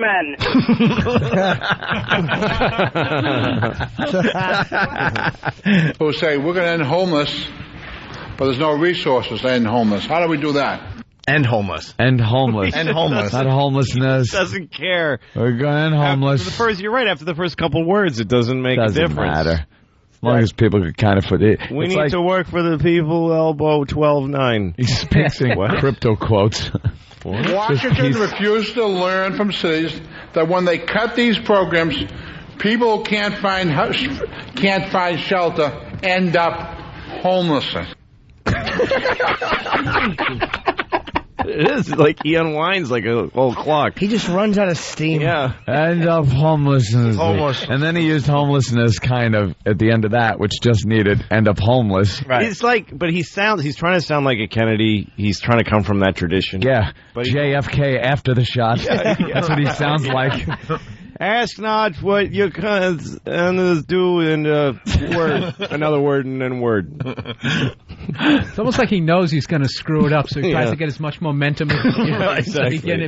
Get the energy up before he screws up. It almost sounds like he's starting the next sentence too fast. Like he kind of runs out of steam and he just wants to rush to the next sentence. Ich bin ein douchebag. The reason we don't have porta parties this time, because of the large crowds, what's happened in the past, they knock them over and they use them as weapons, and it's a safety problem. So we have several public toilets at City Hall, both in the lower level and the entrance, and they could use those facilities also. There's a school department next door which has public facilities also, and so I think I'd rather err on the side of safety than accommodations. Air on the side of safety. Drop the portable toilet. Drop it. Drop it or you will be tased. Drop the toilet.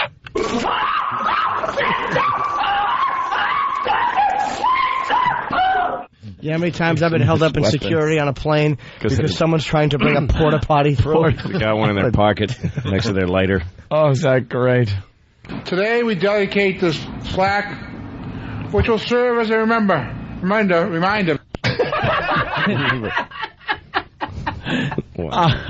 It's a big day. He said fact. Yeah. It's a big day for someone, I think. We're going to dedicate this plaque. I got to hear that one again. Dedicate this plaque. Today we dedicate this plaque, which will serve as a reminder. Reminder. Hey, that's the word. We got millions of these, by the way. So many. And where will it actually start? And will the duck boats go out onto the Charles? No, we can't put skates on the ducks, so we're not going on the Charles. Okay. That's a good one. Nothing wrong with that. No, you can't put skates on ducks. Man speaks the truth. Well, there's a boat called a duck, and he was the duck tours. We shouldn't be talking about the settlement. I mean, settlement is monetary. I think it's more important to think about the family. What? The monetary. I know that guy, Monty Monetary. He owes me money, son of a bitch. It doesn't say people cannot walk to the garden or run through the garden. It means that people cannot congregate on the garden. 3 or more people congregate on the Boston Public Garden over the next several weeks, it'll be banned. We'll have more police presence on the common. You conjugate the verb conjugate. How do you vote for a guy that doesn't know what congregate means? Stop conjugating there. Stop it. I see you. I heard what you said. You can't give prisoners congregate visits? What a dope. Can you believe it took us 86 years to win a World Series? Yeah. I never felt sorry for Boston fans because of the World Series. I grew up there my whole life, and I think they deserved every crappy year that team ever turned in because it's just bitter. Their people in Boston they're suspicious of winners. Like if you leave town and you do a little bit good, you come back to they're just awful people. Oh, big shot. Yeah. No, big like shot. Did you see Dennis Leary's thing about the curse of the Bambino? There's like a whole documentary they did about why can't Boston win and what was the curse. And then like 30 minutes in, they mentioned, they didn't use any black players forever. Like, Willie Mays tried out and they said go home. Jeez, that's a surprise. And then, but why is it the piano in the pond? Like, what is... Like, why can't they win? No black players till 1978. But what is but why Willie the Mays mysterious ethereal curse? Look at this Docky jumping all over the place. Get him out of here. Yeah. Hey, Fitzy, you're in center. He's center. You play center. Yeah. Bring in the bases on your way in, you faggot. It's awful. Sully, get out there and shortstop. Hey, people are reminding us of other Menino clips here. There's a couple more to play. Hope burns eternal in Boston, and every year we start off, we hope World Series championship. Last year we got to the 5th game, and maybe this is the year. That was not like a cookie. That was all right. This is much like a cookie. Much like a cookie. Much like a cookie. I have chocolate chips in me. Listen to this one. This is classic. He was reading to, I think, 3rd graders. Dear Farmer Brown, the barn is very cold tonight. The beyond. The beyond. This is was very cold. No, the barn was very cold. I know the book, too. That's how it's yeah, that's Click, Clack, Moo. Aw. It is. Aw. You're a good daddy. Click, Clack, Moo. Click, Clack, Moo. It's about some cows that get a typewriter. They start writing notes to the farmer. I'm sure that book stinks. Writing speeches for the mayor. I think we have one more here. Boston is a majority city. He tried to say diverse. It was beyond him. So he decided to, there's more. I'm trying to move on, but those two words are opposites, too. It's a minority majority. It's I'm a woman, man. Woman, I'm a Boston woman, is a full empty city of minority people. There's got to be a question. Is a full empty city? Full empty city. Like I said, it's about reinforcing the economic lessons that taught during the school day. Economic? What? Dude, this should have been your response to his criticism. You just paste play all this. these together. Actually, this kind of is. People are listening today to hear our response, this is it. You guys should do this on the air. You should totally do this on the radio. On the radio. When you do your show later. That would be crazy. I really am an idiot. Why put it on the radio in front of millions? You should send it in an email. Yeah. To that lady at the Herald. All right. Yeah. Can does it serve the kids better? I didn't get that one. I says. He writes, he says, listen. Does it serve the kids better? All right. Want to move on? I mean, we could go all day with it. And that's so important to me as a city, as mayor, but also to the city of Boston. To me, the city. Important to me as a city. As a city. Not only, but the city of Boston. He can't make up his mind. Where else is he mayor of? This is a famous one, too. Listen to this. You going to make any bets with the mayor at Oakland? Oh yeah, I mean, he'll probably give us a spaceship for Jerry Brown. You know Jerry Brown. A spaceship versus some good seafood. All right. He's quick on his feet. Oh, my God. Can he improv? He's quick on his feet. He was going with a Jerry Brown kind of being out there, a little spacey. Yeah. So a spaceship. Yeah. Because he couldn't think of anything else for what? What city? For Oakland. It was Oakland? I can think of a few things you could trade. I can think of I don't think Boston wants them. I would fire a bartender for talking like this. Let alone he's mayor. I'd be like, dude, people don't want to hear you. Well, it's one of the great traditions of Boston. St. Patrick's Day breakfast, and Chucky Haas did a great job for the first time ever. Everybody said he couldn't do it. Well, he's rose into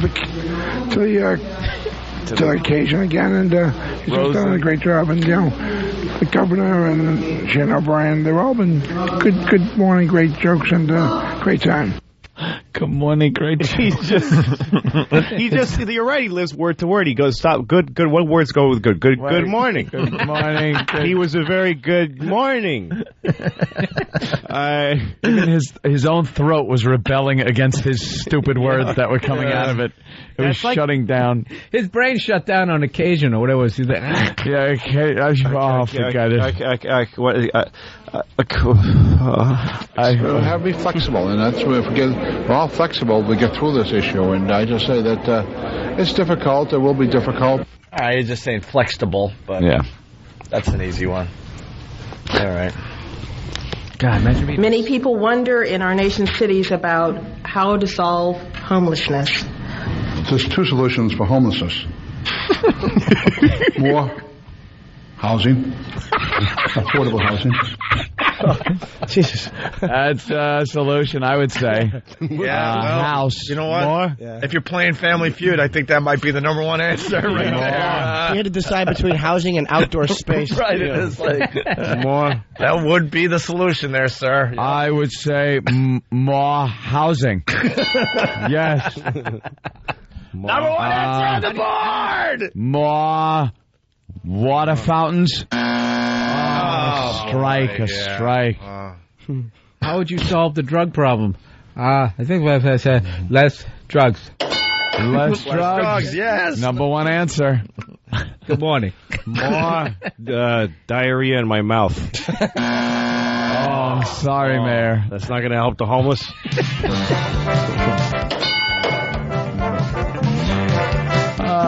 What about the problem with traffic? Less cars. Number one answer.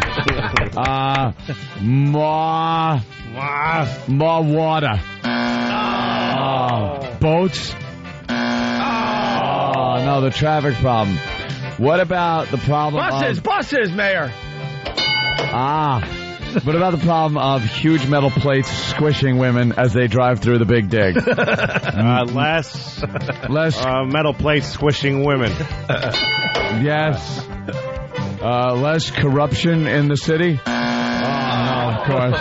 Who's on that button? Oh, it's the construction workers. Let's listen to that again. More housing, affordable housing, and better health care. That's two solutions. I mean, the issue with homeless was we do a survey in the city every year. We go out and count homeless in the first week in December. Homeless, he doesn't want to say ness. Like, that's wasting. No. The problem with homeless. His problem is, the problem with homelessness is, that's too many ness. The problem with homeless is. Problem with homos Problem with homos they want to get married. Of course, saying we're going to end homeless, but there's no resources to end homeless. How do we do that? That's how he says it. It's not a slip of the tongue. It's homeless. He's decided to drop the ness. Yeah. Well, not only is he a moron, he sounds like he has some sort of respiratory problem. Like he can't. Yeah. Not enough air to get his retarded views out. Get the words out, so he's got to clip every word. Yeah. Just a little bit of every word. Somebody blowing air up his ass, and then it comes out, and then he's got to wait till he feels up. It's like a big bag. Thanks, Tony. Okay, now I can talk again. Anthony, what are those things you use to get the fire going? One of those Bellows. There you go. How do you ask? Is Anthony the oldest? Oh, he guy knows, here? he knows every... He knows a little bit about everything. Yes, I remember using the bellows.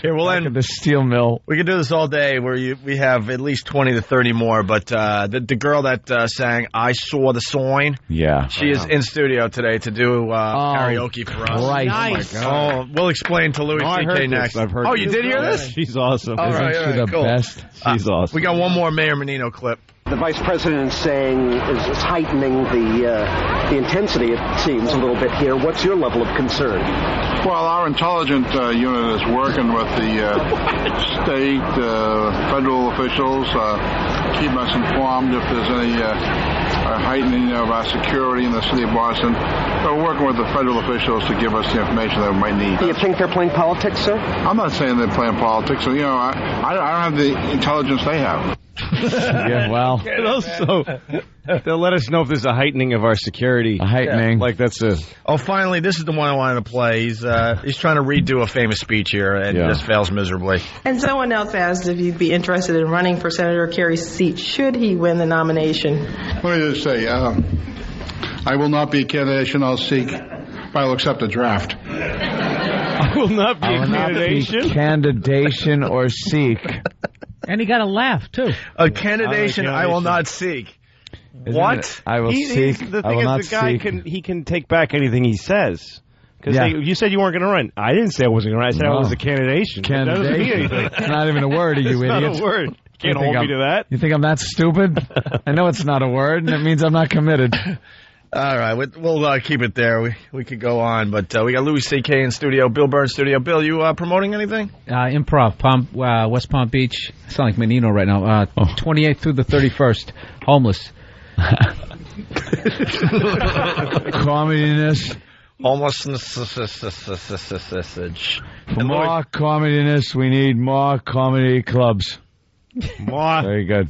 Louis, you promoting anything? I'm going to be at Caroline's in New York City the 4th through the 7th of January. So I got an HBO special called Shameless coming out January 13th. Louis C.K. on HBO. Very nice. All right, the girl that sang "I Saw." Do we have that going in a break? It's on the... Yeah, play a little piece of it. Yeah, Don't want to ruin it. We did a MacBook karaoke thing, and she came up with this as we go to break. She's here live to do the long version, but here's a taste on the Opie and Anthony Show.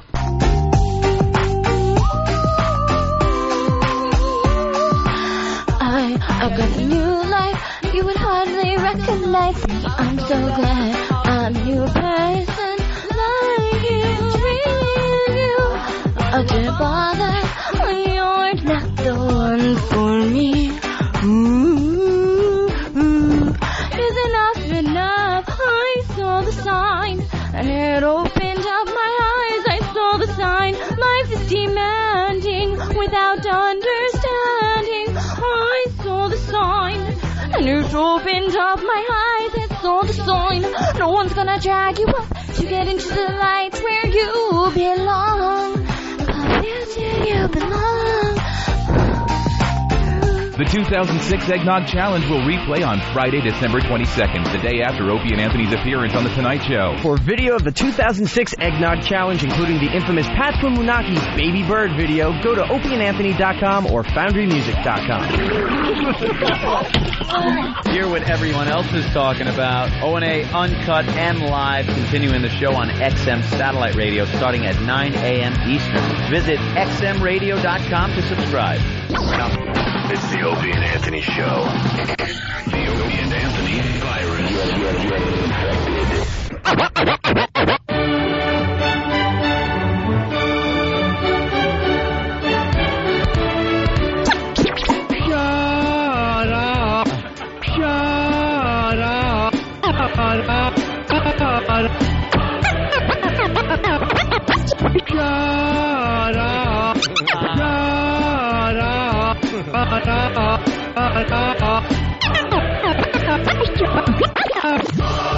How cool is that? It's the Opie and Anthony Show. Drew Boogie spinning live in studio today. Awesome. Taking the E-Rock Shut Up clip and putting it to music. That wasn't E-Rock. That was Jimmy. Oh, that was Jimmy. That's right. Mine. Erox was short. Erox said, "Shut up," like a faggot. Oh, you're right. But I sang it like a man. Jimmy wanted to. Sorry about that, Jimmy. Say that to some guy that used to whistle, or sing in school. Some guy was whistling in the hallway. He was whistling in the hallway, and instead of going for the gusto and the big joke, in front of the whole class, by saying "Shut the F up," you kind of tamed it down. Yeah, I bailed out. I'm really embarrassed. Like the guy walked by the hallway and it was dead silent in this math class, and I should have sang back because he was singing something to that. The da da da da. That was his cadence when he sang. Mm-hmm. So had I sang "Shut the F up" back, it would have murdered. Oh, yeah. Nothing would have been unfollowable in math. Right. But you know. Coward faggot bailed out at the last second, and I went, "Shut up!" Awkwardly went, no, that's awful. Shut up. It got a -1. Oh, no one. I've never been more humiliated in my life. The teacher didn't even yell at me. I hate looked you. up. She was in bed. I hate you for that now. Isn't that horrid? Retroactively, I hate you. She should have thrown me out of class in a moment of glory. I should have went to see the principal, but instead she just looked up as if she pitied the unfunny nothing. Sophomore, a bunch of those are the life decimating moments. They are when you're. Believe me. I was in 4th grade and I had my pants were always split at the crotch because my mother shopped at King's Department Store, which isn't even a store anymore. King's Department Store. Wow. And so my pants were always split at the crotch, and I was in 4th grade eating snack at snack time, and I had a boner, and I wasn't aware of it. Just this little pin pushing my undies through the hole in my crotch, and I'm just unaware of it. And this girl, Jill Cassavan, who was this sweet, like she was the one I wanted, she pointed at my crotch and went, and the whole class pointed and went, oh God, that's a hard one to live down. That moment is me. That's who I am. I'm that guy. Defined my whole life has been regret at that moment. That's right up there with the guy that throws up or the girl that throws up in the cafeteria. No, that's you. That's you then. I mean, even when I'm watching my daughter being born, the whole time I'm thinking, that was awful. My boner was sticking up in the 3rd grade. That's how awful those moments are. Wow, self-hate. They carry on with you, your whole life. Yeah. Mine's a little different than that, but you know, one friend walks in and catches you doing something to another friend, you know. Laughs all around. You know, a lot of laughs. All right, listen, that's simple. We got Miss USA doing coke and kissing Miss Teen USA. What a great story. That story gets hotter and hotter by the day. If that stupid Trump throws her out, I'll do nothing, but I just think it's a bad move. I hope he doesn't. That would be hilarious. He shouldn't. Oh, we got the latest on that? No one talks about Miss USA or none of these dummies, except for now everyone's talking about her. Yeah, whenever there's controversy. She should do coke. She's been in bars. They're talking about her drinking before she was 21. She just turned 21, I think. And but when she was underage, she's drinking, smoking pot, doing some coke, a little promiscuity. She was taking coke. Certain liberties with gentlemen. She's from Kentucky, right? Yeah. What would be the point of being hot if you're not getting high and paid? And she's a roommate with Miss Teen USA. And they had a makeout session. Oh, my God. So it just gets hotter and hotter. Oh, my God. This could be the best thing to happen to the USA pageant.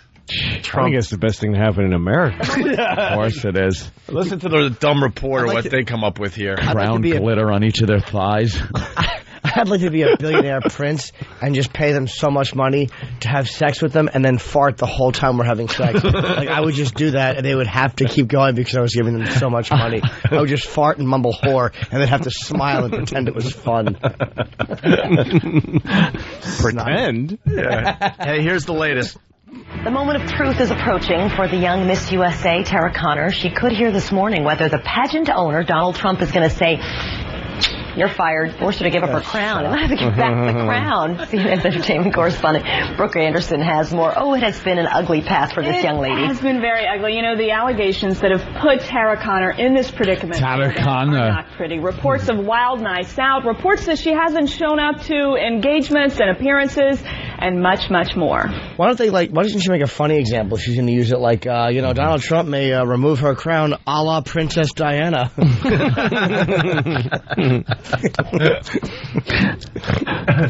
How do they take this crap seriously? I don't know. Like, what big thing is Miss USA that she can't The thing I don't understand, laid? it's like with Britney Spears' vagina and Janet Jackson's boobs. This is what we're supposed to want from these people. Yeah. The whole point of Britney Spears is her vagina. That's the entire crux of her ground existence. zero.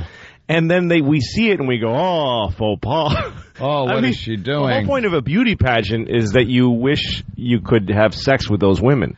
And then one of them kisses another woman and there's a problem? Yeah. With who? I don't understand. The Britney Spears thing, it was the most downloaded thing on Google. Yeah. We all want to, but then everybody publicly says, what's wrong with her? Oh, look how that really she's should have been the end of her career. Like, that should have, ta-da. Yeah. I mean, that's the whole point of her career. Yeah, this is what you've been waiting for 8 years. Yeah. Yeah. Or whatever. But the whole point of her career is that there's just like swimming pools of sperm being dumped for her, in her honor. Every day. Teenage boys are masturbating to her face, voice, stomach, and stomach. Likeness. Guilty. And then she shows the vagina and they go, hey, what are you doing? I wouldn't fault Tara Conner if she made out with Dakota Fanning. It wouldn't bug me. I don't know how much of that made the air, because I'm sure Al is dumping out like crazy. All right, Al. All right, Al, you got all that. All right, here's more on Miss USA. She just turned legal on Monday, celebrating her 21st birthday. But by many accounts, her partying began way before then. She's been drinking really heavily, drinking in public. She was caught smooching Miss Teen USA at a club in New York City, and she apparently failed a drug test for cocaine. Oh, my God. All right, winner. What's wrong with her? That's basically a sophomore in college. Yeah. She's acting her age. Yeah, she's is what God she's forbid, done. right. But Tara no. Conner is a Kentucky beauty queen. She began her pageant career at the tender age of 4. A year ago, she was a model / student / waitress. And on April 21st, she was named Miss USA 2006. She left her high school sweetheart and moved to New York City and wore her sash with pride. With pride. On the I subway. think they say the tender age of 4. There's something like pedophilish about Yeah. Began her beauty pageant career at the tender age of 4. Is that her right there? They're like veal. Wow, that's her when she was 4? No, that's a new picture, Jimmy. She has like a little bit of a gut, though. Jesus. Dude. She drinks a lot. Picky. Dude, what is that? That's her hip bone. That's gut. That's hip bone. She has a little seed belly. That is where? In the middle or on the side? On the side is awful. On the side is a swimsuit. hip bone. It's an awful little swimsuit thing she's She's wearing. not that hot. She has a dumb little fat part of her stomach. Oh, too. She my looks like God. me, like an appendix scar. Look at this. I have the same little gut she does. Little fat undershadowing. Can you take that? What is wrong You know what, with Jimmy? you? You do. You look just like her. Well, just from that Yeah, part. lift your shirt up again, man. Absolutely. exactly. Well, me. That's the I can't same even- belly. She does have a that little sexy. awning there, doesn't she? Does it? Yes. Yeah. Oh, what's wrong with you Miss guys? Teen USA's head doesn't get wet when it rains. What do you want from women? I don't know. Just not a fat gut when you represent the whole country. That's not How about a fat that? gut. How about do a Pilates, you Oh, slob? my God. now she's a slob. She's a slob. Disgusted at her mediocrity. She should be thrown out of the pageant for Oh, her my pig God. stomach. Because she gained a pound, right, Exactly. Jimmy? Beat Right? it, pig belly. She stopped eating toilet paper and drinking coffee. Throw up for America. Yeah. Oh, here's the other See, shot. you can even see a little bit on the side. Yeah? You see that little dent on the side? there's I'm a not a head. perfectionist, believe It's me. not a scratch on your Maserati. It's a woman with actual nutritionified woman. Exactly. As Look Marina over would here. say. Look at the way the gut sticking out the Nutritionized. side there. Look at that. You get a little picky there. Trying to Jimmy. hide it with that frilly thing. I'm not trying to hide. I'm not getting picky. She is. She's Miss USA. She's supposed to be the hottest one. And Yeah, she's but a that's not pig. going to make her hot to be a gross skeleton. No, though. but how about not a gut hanging all over? That's not, you're out of your mind. Sloppy whore. God hanging off. It does. You would just tell her to go to hell. No, I'd have sex with her. I'd have brutal, forced sex with her. Yeah, that's what she's good for? From the front and back. Trying to work that gut off. Yeah. Work off those. All right, we got another story to get to before we get to the I Saw the Sign girl. Where is she, by the way? She's in the green room? I said hello. She smells good. She's warming up to do I Saw the Sign live for us? Yeah, she's gargling with glass. How did her stomach look, Jim? Oh, she looked good. She looked all right? Yeah. All right, here, we're going to get to her after the break there, Steve. A Daytona Beach man is in jail this morning for strangling his grandmother with an extension cord she was using to hang Christmas lights.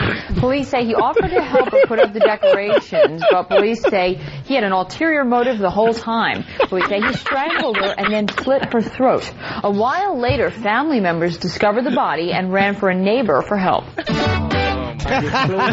Music and then hey, honey, trim the tree.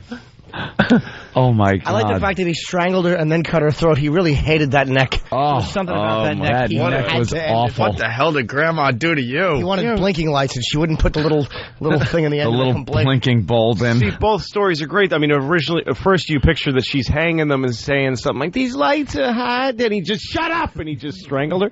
But the idea that it was premeditated, he's like, "Yeah, go ahead, Grandma. Hang these. Yeah, hang the lights. Yeah, go up on the ladder. It's nice. It's Christmas." For a neighbor for help. I get closer and I look. I'm like, oh my God, somebody slit this lady's throat. Police say the man has confessed and he is now charged with first-degree murder. So I have a red stripe, man. Those, she was up on this little step stool with those half-calf stockings, all stretched out and rolled out, showing her aged, liver-spotted skin that's transparent, the blue veins. Marble white vagina lips.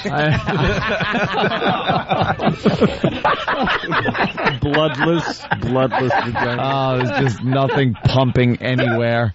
And he was disgusted with her and had to choke her. The great part is, after they remove the body, some family member has to come in and take the lights down off the tree. You have to unwrap the lights. The lights that Grandma was choked with. That one coagulated part. Don't touch. Do I fix them or take them down? Yeah. Because she didn't finish. She'll leave them up in her honor or put them back in the box. And just leave them there, plop the star on top. Coil them back up into the box. Right for next year. Merry Christmas. On my tree with this pulp and her throat skin in it. Do we have time for one more? This is a great story, too. That's marble white. That's out there today. At Wheaton North High School, the mission is to create self-directed students who make sound decisions. Last week, one of those students decided to do the unthinkable when officials say he spiked a container of cafeteria salad dressing with his own semen. Police say an attempted aggravated battery arrest is imminent. An act occurred that could have physically harmed someone at the school, but no one was physically harmed. Wasn't Jim. Why did you go back for 4 helpings? I don't know. It was delicious. Oh, my God. It was a fantastic beverage. Good for him. Well, the students and the school react, of course. Everyone knows about it in the school. Oh, yeah, everyone knows. And everyone is universally repulsed.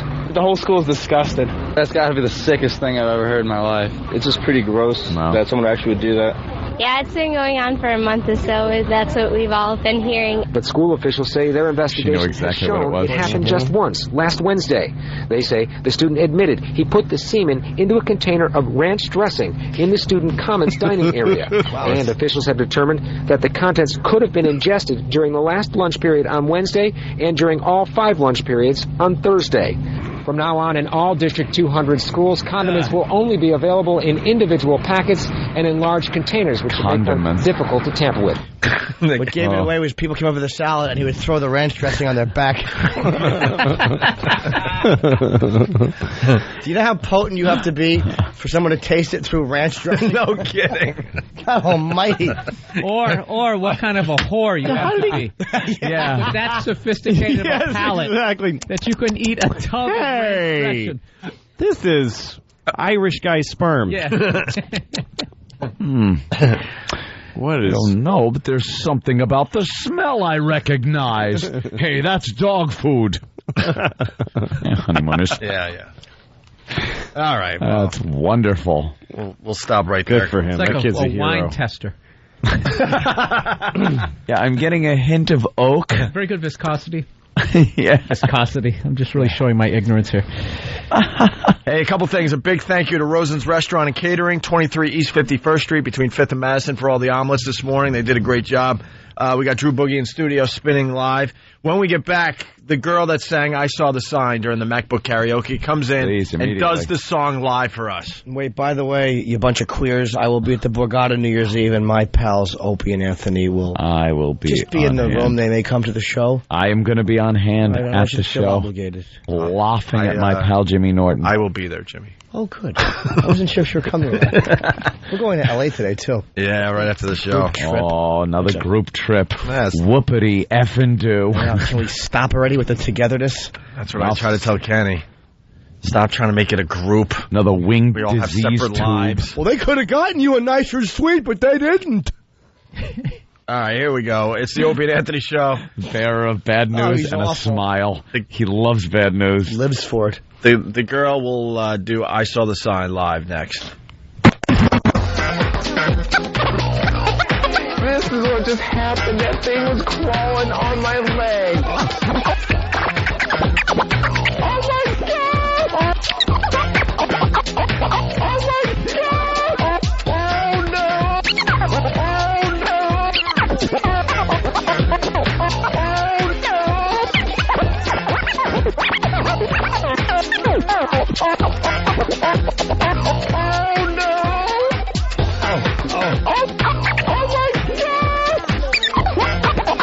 Oh my God!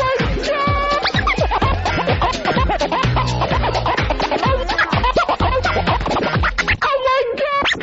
Oh no! Opie and Anthony will be appearing on The Tonight Show with Jay Leno Thursday, December 21st. Jim Norton will be tagging along for no good reason other than to get a free trip to Los Angeles. That's Opie and Anthony on The Tonight Show with Jay Leno Thursday, December 21st. Check local listings for showtimes. It's the Opie and Anthony Show.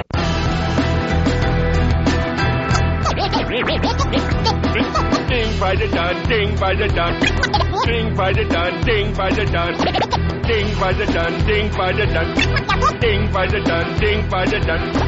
I boogie king, making paper wobble. I would paper hat.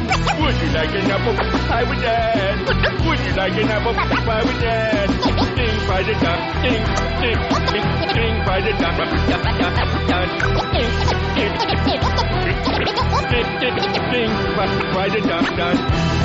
We're back with the Opie and Anthony Show. Drew Boogie spinning live in studio today. Also have Bill Burr in here, Louis C.K. We got guys making omelets. And someone very, very famous has stepped up to the microphone.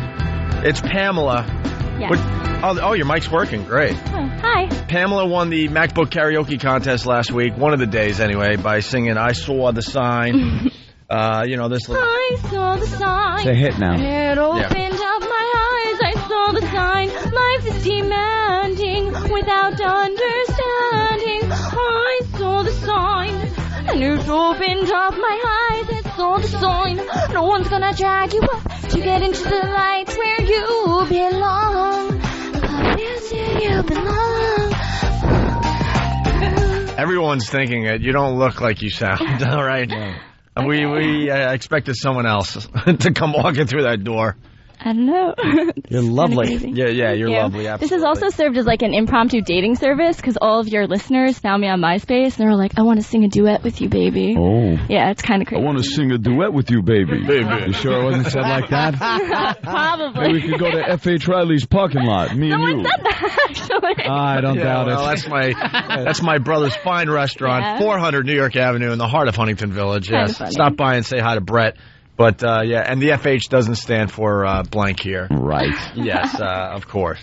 Are you single, girl? I am. Nice. Yep. And girl or a girl?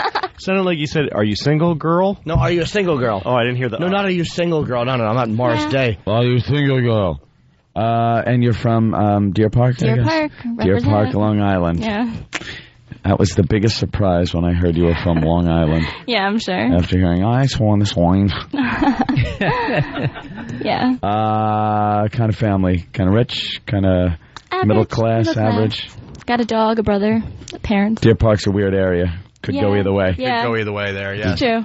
You get down there by a little closer to Wine Dance, there's a problem. Yeah, it's kind of, Then you get near kind of Dix Hills-ish area. Kind of nice. You fall in the middle. Exactly. All right, very nice. You're a lovely girl. Do you need some water or something for your vocals? I just, hydrated my vocal cords. Hydrated. She's a pro. I'm all ready. What a pro. I know what to do, yeah. You know what to do. I just want to say that this song is for all the little girls that are like 8 years old right now that did not get to solo in the holiday Christmas concert and are in the bathroom about to slit their wrists. I was there and I know what it's like, so I think good things could happen. So was Jimmy. Do you He was sing there too, going, psst, before you do that. When they said no, I would root them. Go ahead, cut your wrist. Worthless. Do you sing karaoke a lot? I do. You go to karaoke bars? Sometimes, yeah. I just turned 21, so now I can legally, go out. Look at that. Now you can legally kiss Miss Teen USA. Right. There you go. Trump might have a problem with Kind of it. too slutty for me. And you go to school in Buffalo? Because we're being heard in Buffalo right now. Yep, I do. University of Buffalo. Oh, there you go. Yep. Very cool. All right, you want to sing I Saw the Sign? I think I'm ready. Gotta be the I hit. just need to stretch out a little bit. Prepare. Gotta be the hit. No one wants to hear the B-side. Yeah. I hate when you go to a concert, especially if the opening act is a one-hit wonder. Right. And they don't play their hit till the end. All right, like get it over with and then leave. See Metallica, for God's sake. All right, here we go. Pamela from Deer Park singing I Saw the Swine. Getting into it. Yeah.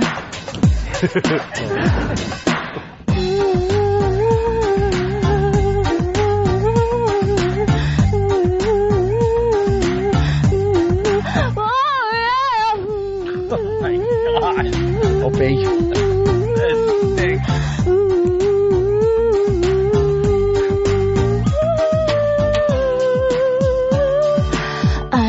I got a new life. You would hardly recognize me. I'm so glad. How could a person like me ever when you're not the one for me? Enough. I saw the sign, and it opened up my eyes. I saw the sign. Life is demanding without understanding. I saw the sign, and it opened up my eyes. I saw the sign. No one's gonna drag you up to get into the light where you belong.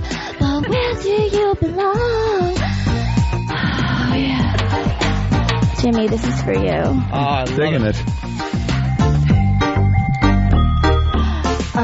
Under the clean moon, so many years I've wondered who you are. How could a person like you bring me there? Under the pale moon, where I see a lot of stars. Is enough? I saw the sign, and it opened up my eyes. I saw the sign. Life is demanding without understanding. I saw the sign, and it opened up my eyes. I saw the sign. No one's gonna drag you up to get into the light where you belong. But where do you belong? Oh. Yeah. You like that? It stinks. Yeah.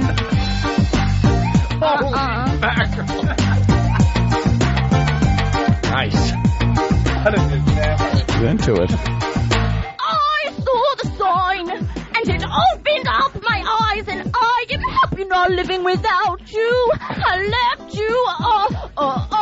I saw the sign, and it opened up my eyes. I saw the sign. No one's gonna drag you up to get into the light where you belong. I saw the sign. I saw the sign. I saw the sign. I saw the sign. I saw the sign. I saw the sign. I saw the sign. I saw the sign. I saw the sign. And it opened up my eyes. I saw the sign. Sign. Oh my God. Wow. Look how many people are in here. Everyone wanted to see her. She You're was a star. And everyone wanted to see it live. Pamela from Deer Park. I saw the sign. That is good. I'll tell you, the next road show we do, you're going to have to do that live in front of everybody. Absolutely. You'll be a huge Can I hit. wear like a shiny costume or something? Oh, yeah. Yeah, Please. You can wear whatever you want. Actually, Please do that. Actually, we're going to do late night karaoke at probably F.H. Riley's in January or early February. You come down and do it live. I'll clear my schedule. Halfway through that, Louis C.K. came over and said, take off your headphones. It is 10 times funnier without the music. So I took it off. I heard not a stitch of music. All you could hear was her vocals, and it is classic. It's beautiful. Is there? You hear her breathing between? Yeah, everything. It's so all the good. nuances without music are phenomenal. With that said, where's Tim? Is there any way she could hear the music in the headphones, but it doesn't go over the air, so we could just isolate her voice? Yeah, so the rest of the country could hear that? I hope that was. I'm sure that's this doable. is the Linda McCartney. Separate it. Oh yeah, the Linda McCartney cut we need. It's, you know what, I really love it though, because she's so sincere. Like, she's really she's getting into it. She's totally. Not like, it's just. I really feel it. That's the thing. In the heart. You know? Is that one of your That's favorites? what it feels like. It's a very generous performance. I mean that. Is that one of your favorites? It's all right. I've had requests to do other songs from like the MySpace stalkers. You know, what's your favorite song to do? The other night I did "You Ought to Know" by Alanis Morissette. You know that Wow. That was pretty intense. Do we have that? Love to hear that. Wow. Could you sing it a cappella? Kind of. Okay, let's hear it. I want you to know I'm happy for you. I wish nothing but the best for you both. An older version of me, is she perverted like me? Would she go down on you in a theater? That's kind of a sample. The bathroom's over there. Wow. Damn good. Bathroom's behind him. Yeah, that song when it gets kind of crazy. I don't know. Everyone's version. like, you need to put out an album or something. Wow. Well, sure. Who that out. everyone? That was just a tease, just a little sample. Yeah. A little sample. We're trying to That's figure what you out. gotta do. Like Sinatra. Yeah. We're trying to figure out something where That's all you need. we're trying to figure out where she could hear the music, and then we just have her vocals on the air. pretty and that's great. It. It's pretty great, according to Louis C.K., huh? Oh yeah. We're doing it over here. You should just be doing concerts. That's all you should do. Yeah, maybe I'll go on tour. We can go on tour together. You're just follow you though. There's no way to follow you. Yes, you could. No, you could not follow her. No. Just a student. You don't have a little part-time job or something. I am music director actually at my college radio station. Oh yeah. Wow. I usually pick the music, not sing it. All right, I think we got this figured out. Wait, how is she gonna? Oh, I just hit it from here. Yeah, and play it from this. I got you. Okay. Oh, then All it's right. going direct from the CD player, All right. not over the air. Louis C.K. that's came good. up with this suggestion. We'll see if it works. You're gonna sing the song again. Just do it. Sing it like you always do. Yeah. Just give me a lot of laughing. Just try to plow through it. Okay. You ready? From the top? From the top. Yes. Okay. From the top. All right. Only she will be hearing the music. Hopefully. That's right. All right. She's got it. Cool. Dancing.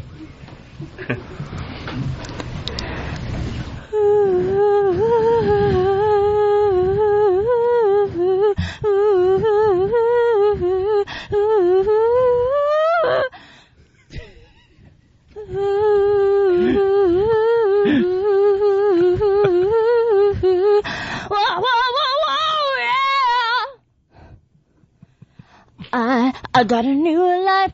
You could hardly recognize me. I'm so glad. How could a person like me why do I bother when you're not the one for me?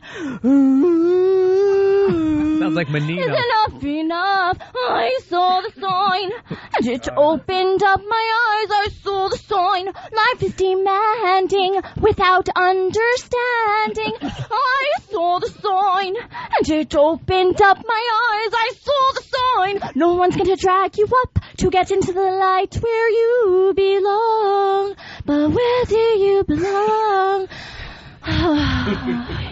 Yeah.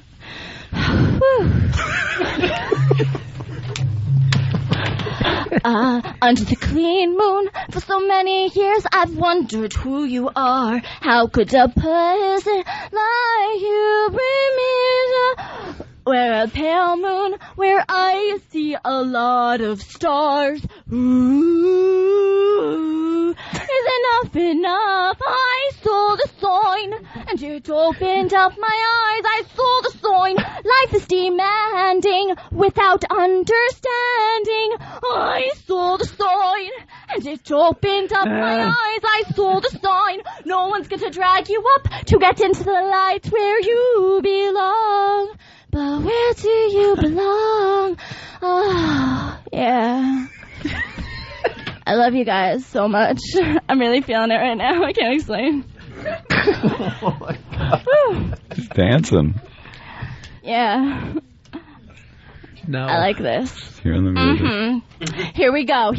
I saw the sign, and it opened up my eyes, and I am happy not living without you. I left you. I saw the sign, and it opened up my eyes. I saw the sign. No one's going to drag you up to get into the light where you belong. I saw the sign.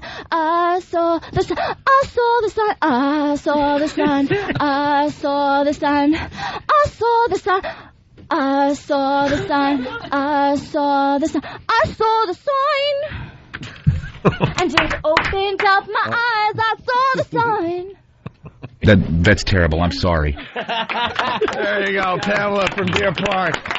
That's the most committed thing I've ever seen. That was tremendous. That was unbelievable. Yeah. Louis C.K., great idea. 110%. Get that video up on YouTube immediately. She went 110% with that one. Oh, my Yeah. God. I think that time was better than the first, actually. Yeah, you were warmed up. Well, sure. You were warmed up. Yeah. Take two is definitely the one to go with. Yeah. Who's going to argue that? That's why they say one for safety, you know? Everyone's going, she's in college? Yeah, well. So let's plug your MySpace account. I don't know, it's myspace.com/weird numbers, but search Pamela Hartman. Pamela Hartman. Is that a bad mistake? Yeah, it probably wouldn't be the smartest thing in the world. But, all right. /weird numbers. /weird numbers. I'm not a celebrity. I'm not myspace.com/Jim Norton. I'm just a girl. She's not going to say that one. Yeah. All right, we'll link you on opieandanthony.com. Make a T-shirt. You'll be selling it. All right, we got to get out of here.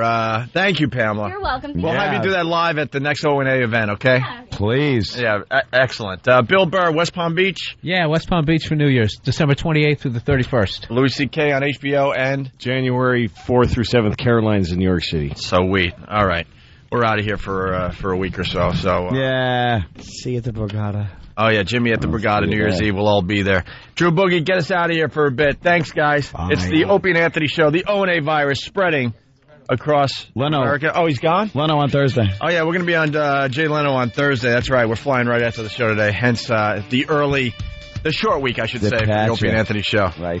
And check out our commercial, the XM Opie and Anthony commercials up on Break.com, OpieandAnthony.com, and it's finally on TV, yes. Thanks, guys. Have a great holiday. We'll see you soon.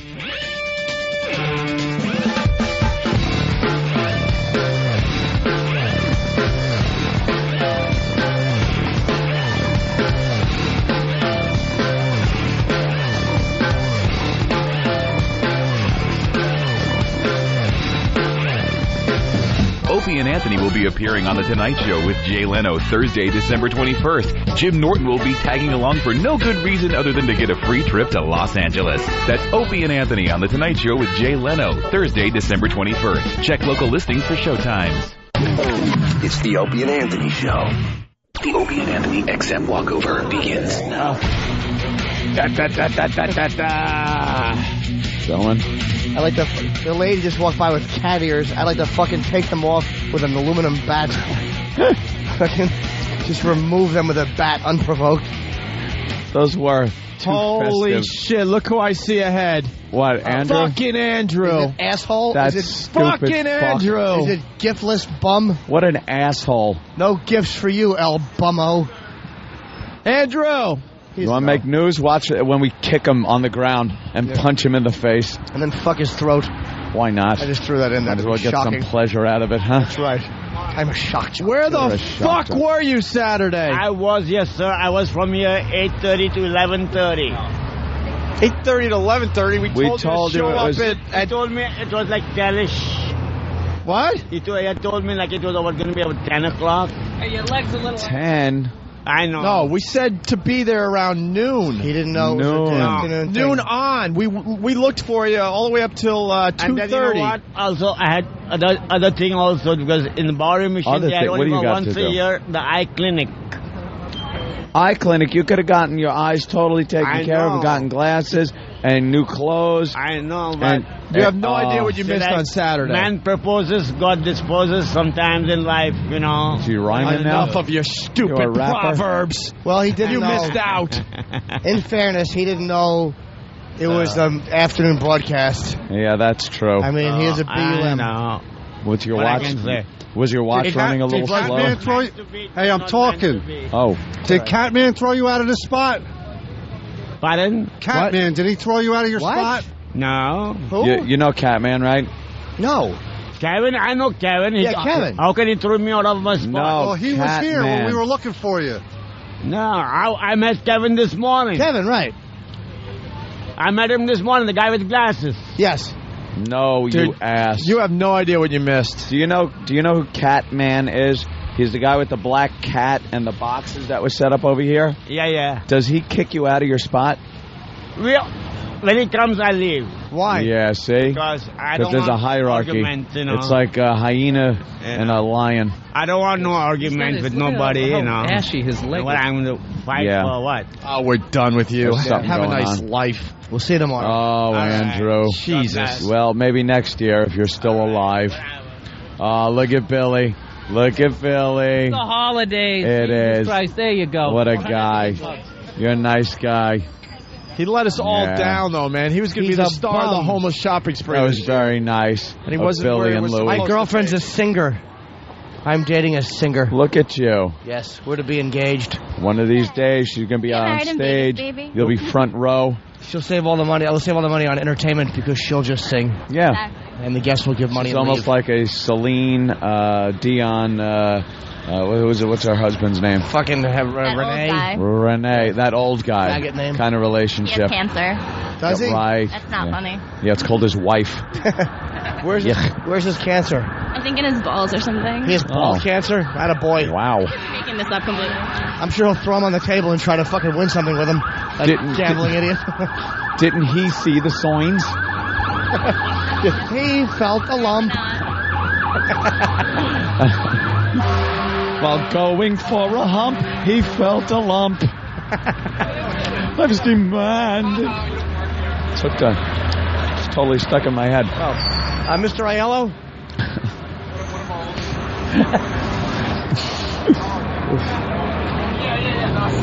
ABBA? Listening to ABBA? Right? Yeah, I don't think so. What are you listening to? ABBA? Wow.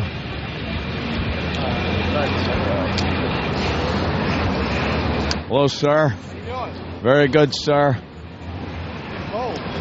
I'm always freezing cold unless I'm in the tropics. Oh, sweetie. I'm Sicilian, which means I'm half Negro. That's right.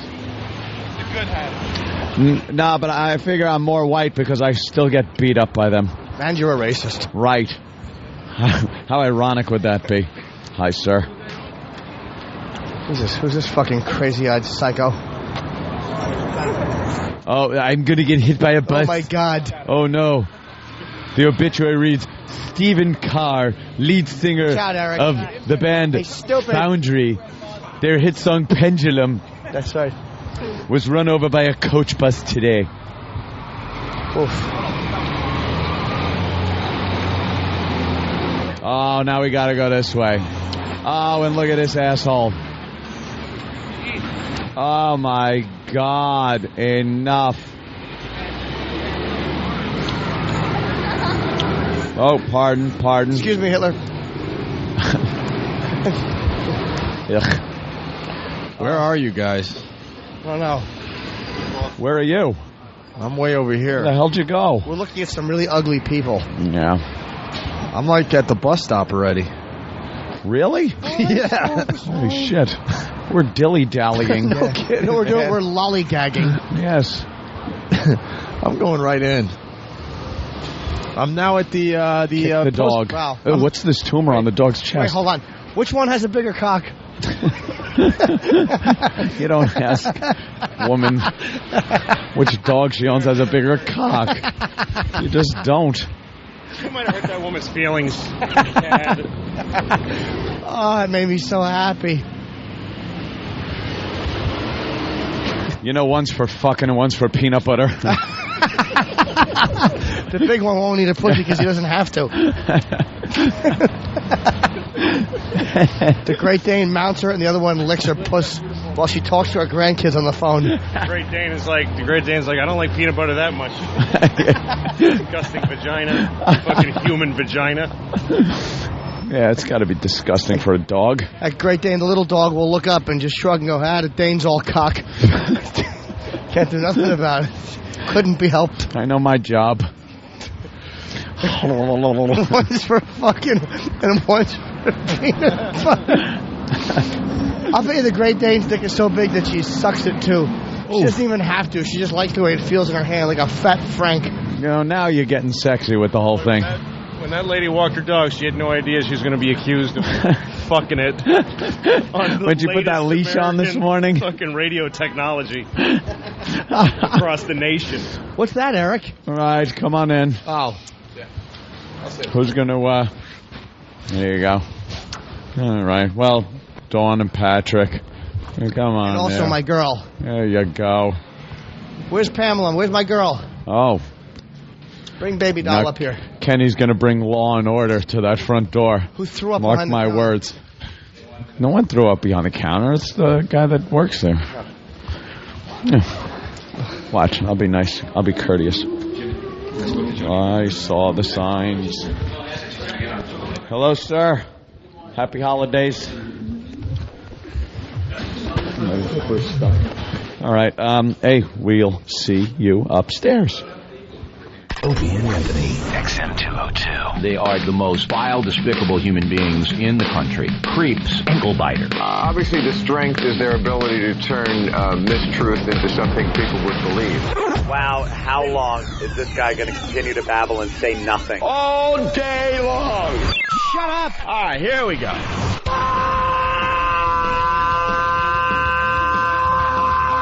Welcome to the Opie and Anthony Show. It's worse than I imagined. That's terrible. I'm sorry. We are a bunch of dopes. I think we're lewd. We're probably pushing 20 arrests because of this radio show. Out of touch cornballs. 3 retards. We have the effect of Tylenol PM.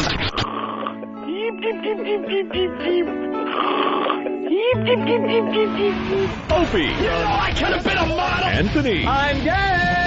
James Norton. I like yogurt. Robert Reed.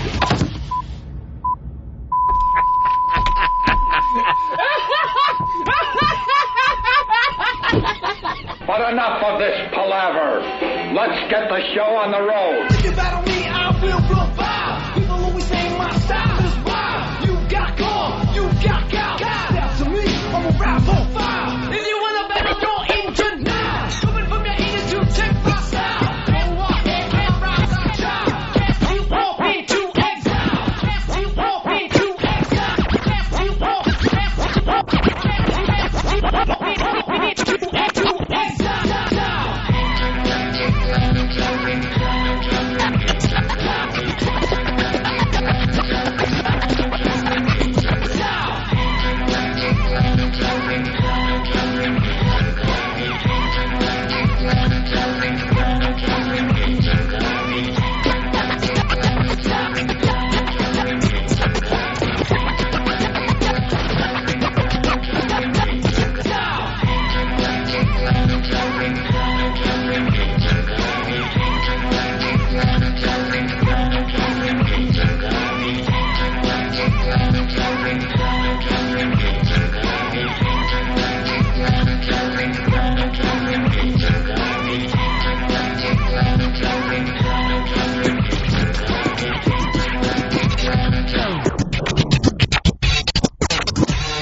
Let's get the show on the road. get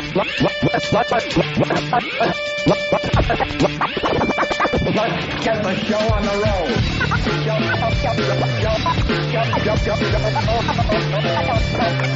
the show on the road. Let's get the show on the road. Show on the road. Show on the road. Go on the road.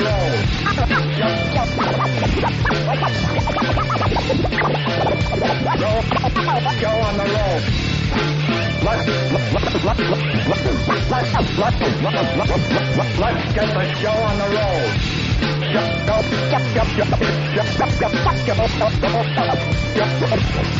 Go on the road.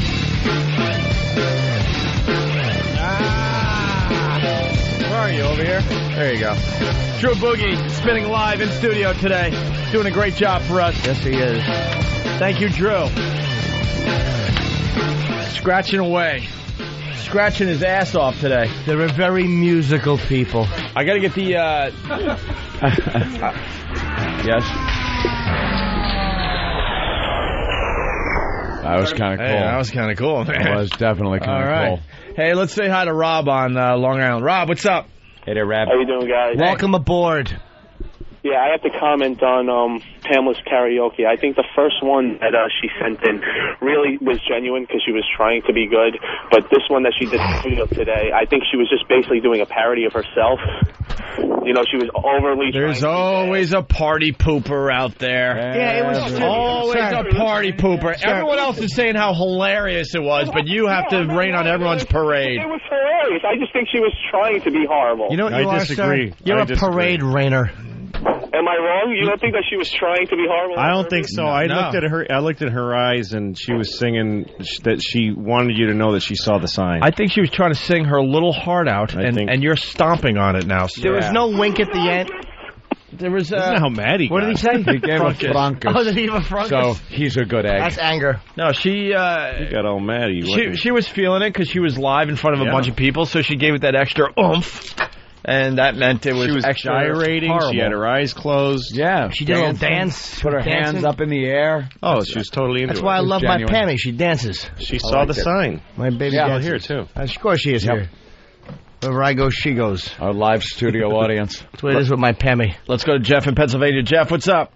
Good morning, guys. Thanks for calling, Jeff. Hey, Jeff. Thanks, Jimmy. Hey, I just want to let you know, you guys should have really kicked Andrew in the crotch when you were walking over. I drove up from Pennsylvania to see him, bastard. I can't even tell you how annoyed I was to see him today. I know he's homeless and all that crap, but we told him for a month straight every time we saw him. People told him for his whole life to get a job in a house. But he's not homeless because he's a prompt guy who goes after the brass ring. Hence it's the frustration. You're right. I have with him more than anger. He sees a brass ring and he sits on it and shits. Because our job is a great event, guys. Our job is to build up these guys. So many people were looking forward to meeting them because we spent the time making them into something for our radio show. He was the Led Zeppelin. Right. And we ended up with Winger. A couple of zebras. Fucking Winger. I'll tell you one thing. It was kind of our fault. We should have had a guy there around between 8:30. We should have had a guy there. We should have anticipated that this dumb bum. He's like Axl Rose, man. You got to go get him. You should have had a guy with him all week. We can't blame the staff. Staying with him. No. Those guys were looking for him so early in the morning. Killed him so fucking early. At least tag him. Were they looking at him for like 11:30? Radio collar. I can't believe you guys are amazed that a homeless guy. I know. Didn't show up. He wasn't prompt, dude. But Louis, wasn't prompt. We even knew that he was irresponsible, obviously, so that's why we kept pounding him with the info. Like, write it down. Scared the shit out of him. We'll come here early. Yep. We told him to allot for daylight savings time. Oh, God. I'm sure there's some CEO somewhere going, what happened to that guy? I gave him every shot. Yeah. Just could never make it in. I promoted him. That's right. Instead of he had all the talent in the world. He just pissed it. The guy wouldn't show up. Directly into his own mouth. And then literally came into a board meeting and pissed in his own mouth. I think there's a dentist still waiting for him to show up for an appointment he made in 83. His fucking teeth. Next time we see him, we should give him $100 per tooth he can just pull out of his mouth. I guarantee if you squeeze his stomach hard enough, teeth will fall out. Oh, dude, those things are just barely hanging on, man. I don't know. That mic's not working. Corn. I have no idea why that mic's not working. What, yet, Billy Burr's mic isn't working? Billy, say something. That's a great... Test 1, 2, testing. There you go. That's a wireless. Grave injustice. Let's go to Jim in Philly. Jim, what's up? What's up, fellas? Hey. Hey, man. I wanted to comment on that girl. I thought that girl was fucking golden, dude. Sounded like somebody was choking a llama, and when I went to breathe again, they choked it again.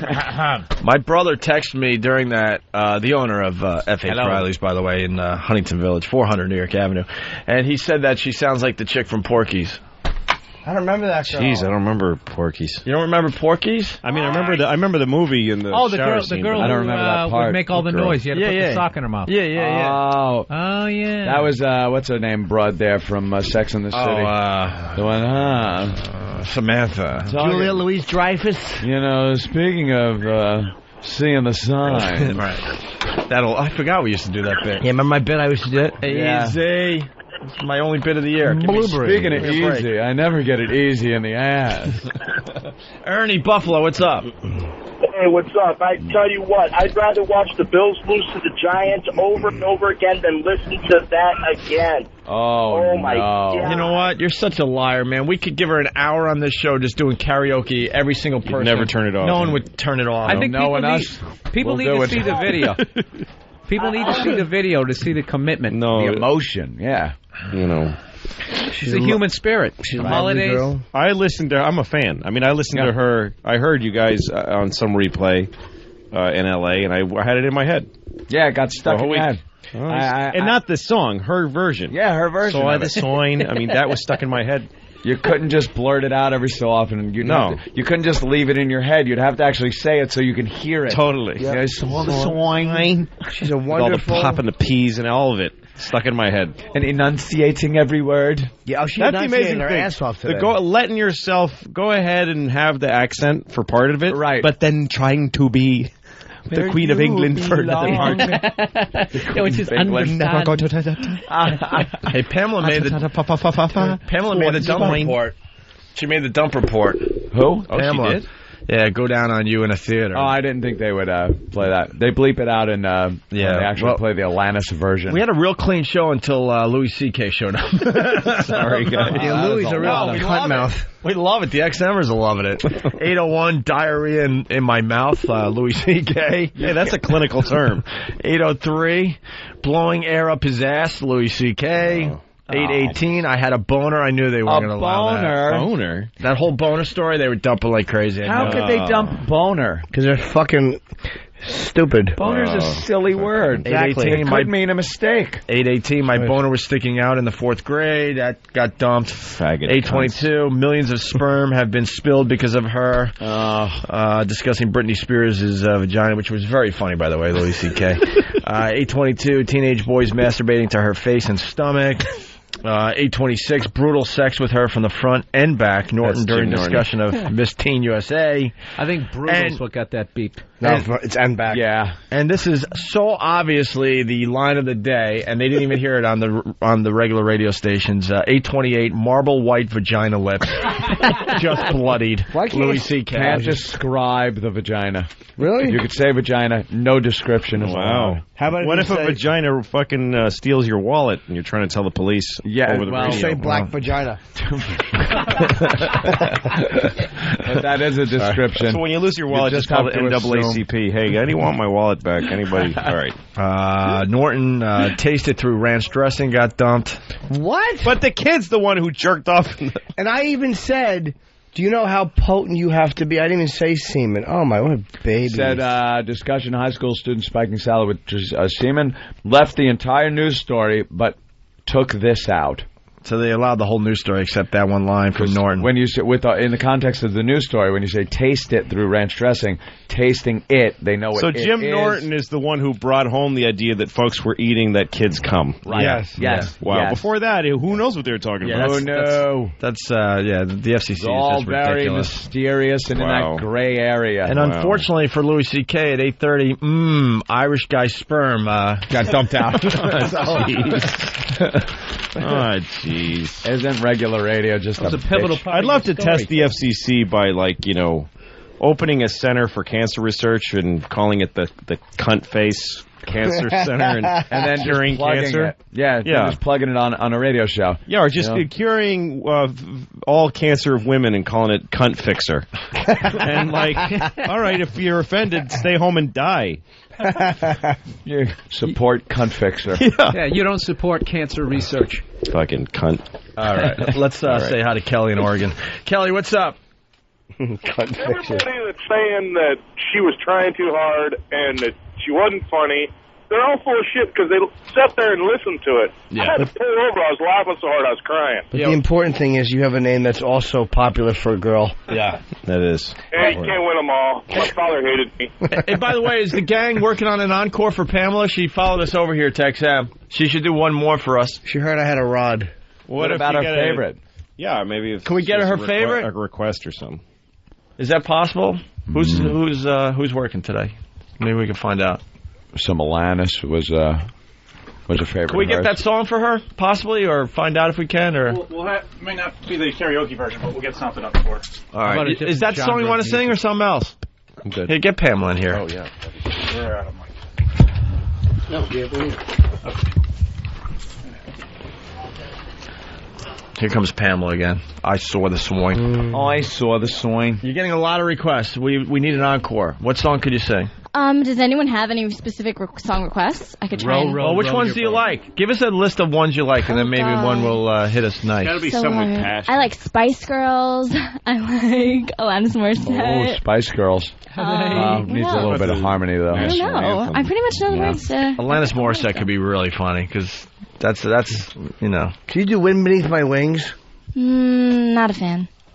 Sorry. Good try. All right, let's try to find that Alanis Morissette How about Nothing song. Compares to You? Actually, know what we could do? You ought to know. We'll do it the way we did it over there, so it doesn't matter if it's the actual song. She could just sing along to the song. Is that cool enough? That's perfect. All right, let's do that. Nice. All right, find that song, and we'll do it that way. Burn it to disc, so then we can plug her into... Oh, no, I don't know if we can do the same thing we did over there. I need to decode. It's different over here. You certainly do need to decode. You're a chesty gal. Wow, what is this? You're a lovely chesty gal. We never even used this before. What is it? I don't know. Is this what is this? Why do we have no seat for our guest? Wow, what is that? Both them singing. All right. We're going to take a break. We're going to get an encore from Pamela after the break, okay? Let's do that. Nice. All right, in the meantime, we got Louis C.K. in studio. We got Bill Burr in studio. Bill Burr, West Palm Beach for New Year's. Yeah. Louis C.K. on HBO and Caroline's January 4th through the 7th. My special Shameless airs on HBO January 13th. That is really, really cool. All right, Drew Boogie, get us out of here for just a bit.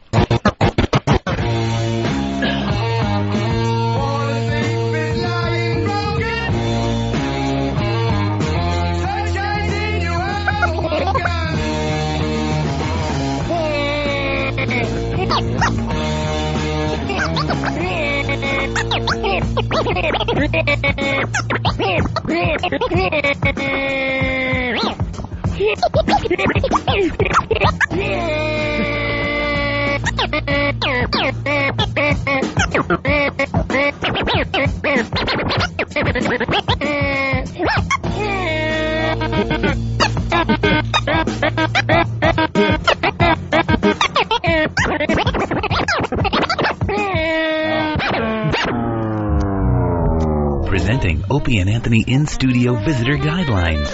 Number 37. Don't fuck the underage drunk guest. Oh, mister, you're so tall. Shh, not on the air. Stay tuned for more pearls of wisdom from your pals at the Opie and Anthony Show. FM 202. Infected.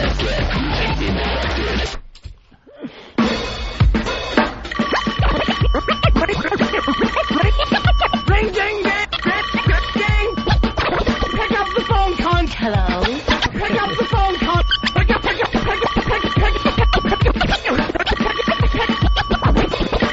the phone, cunt. Hello. Ring ding ding. Ring ding ding ding. Ring ding ding ding ding. Pick up the phone, cunt. Hello. Wow. Nice. Right on. Drew Boogie in studio today. Awesome. That is really, really cool. He's got a talent for that, huh? I would buy that. Yeah, absolutely, man. When are you going to have them on a disc for everybody? I'll put it together soon. I want to know how we got Jimmy at home. That's actually catchy. I could get dressed to that in the morning. Pick up the phone, cunt. And I don't know how you're in the elevator later. Pick up the phone, cunt. Oh, sorry. A few people on instant feedback, please, no more Pamela. Yeah, right. Like, you're not going to listen to her do another karaoke song. We're thinking maybe 2. Secret Agent Man and You Ought to Know by Alanis Morissette. Like you have the power. Yeah, like you program the show. Yeah, right? Get out of here.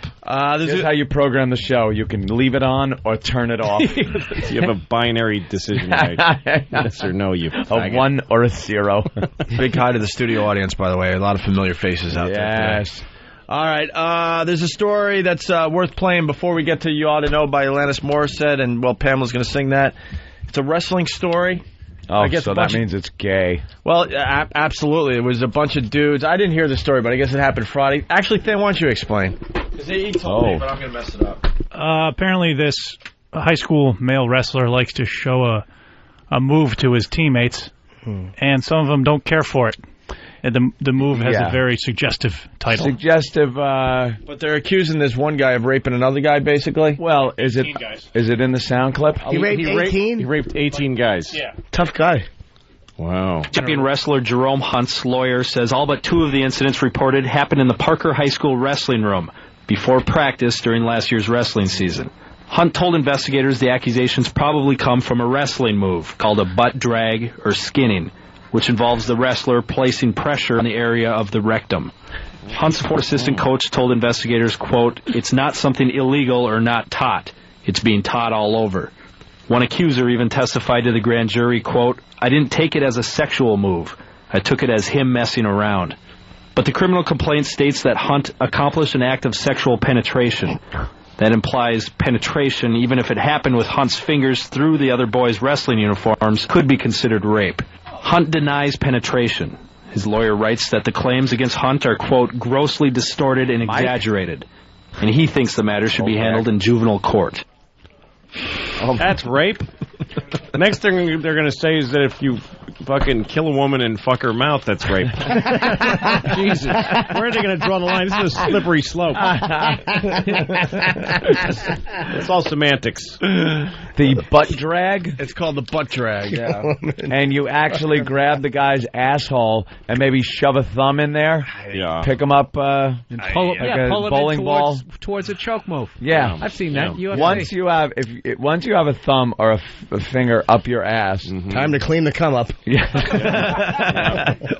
Time to call the match. Time to get the janitor out. It is truly match over.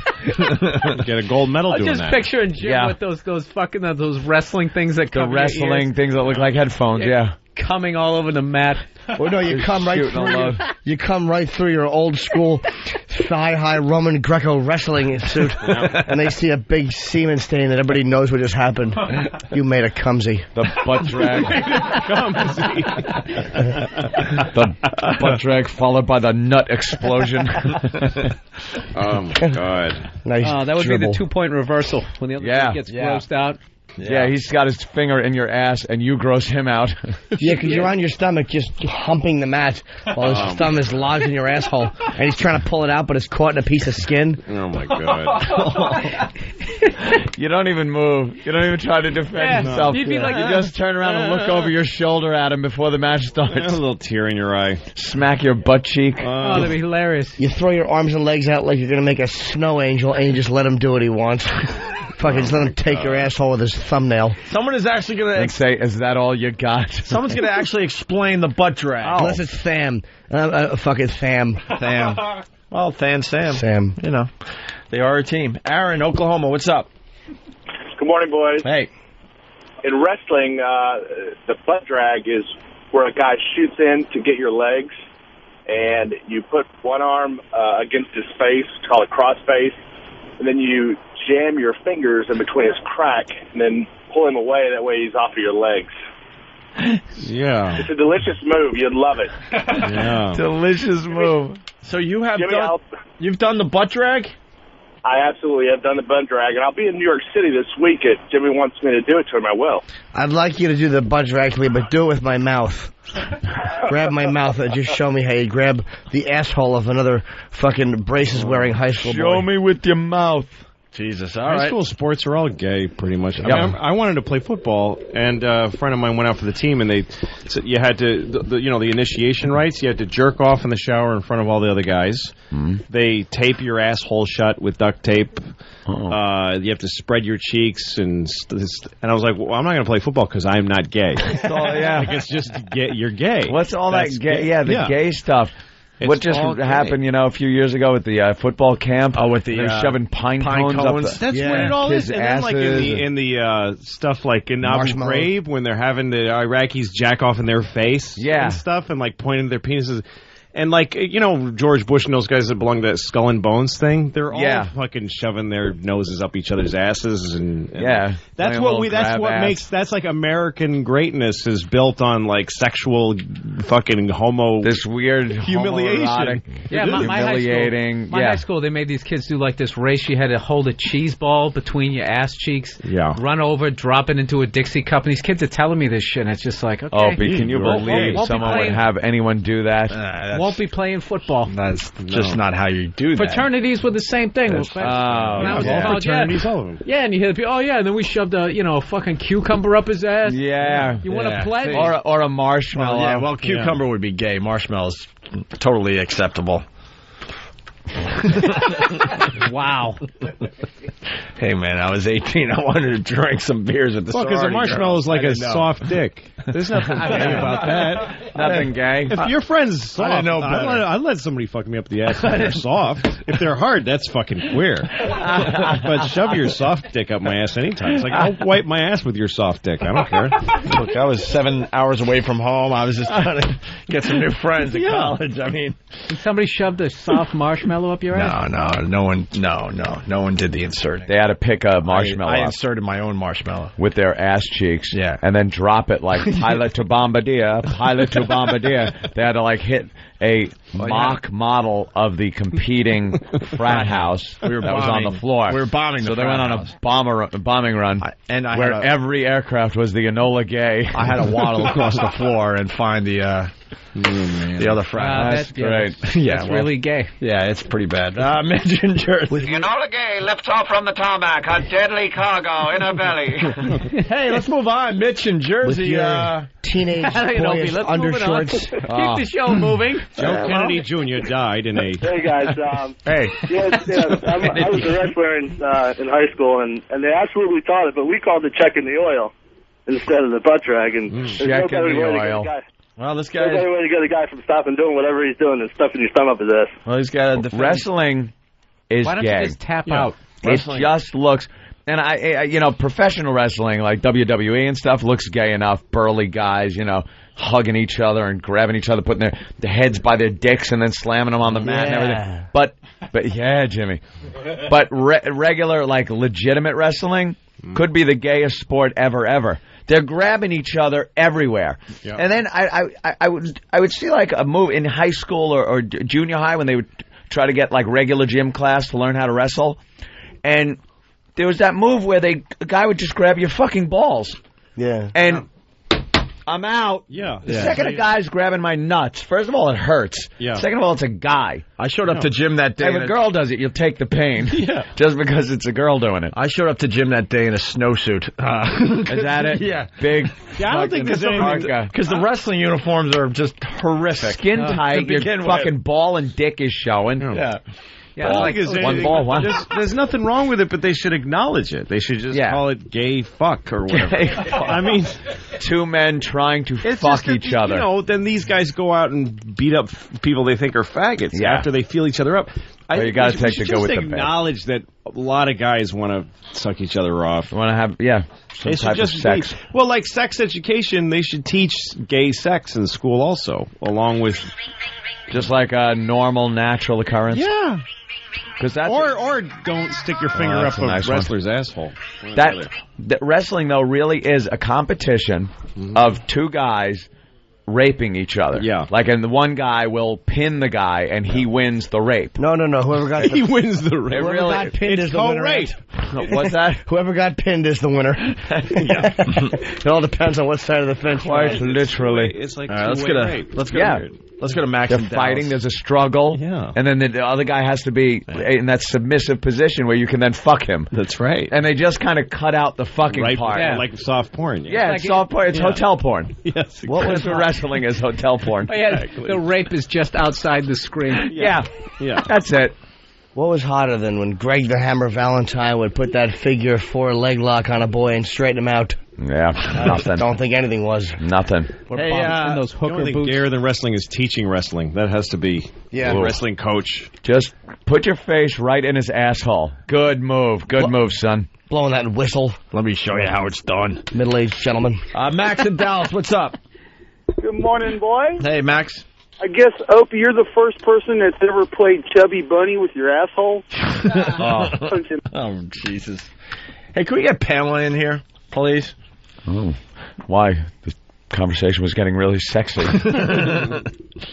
Where is Pamela? Is she ready for her encore? She's right out there. As Jimmy said, busty gal. Chesty. You are chesty. Is that a bad thing? Oh, whose phone is that? Not at all. Oh, Louis C.K. No, not me. Oh. You're a lovely girl, Pamela. Billy Burr? No. Is your mic on finally? Hi. Oh, there it is. Good? That's good. Yes, baby. So, and she needs headphones? I do.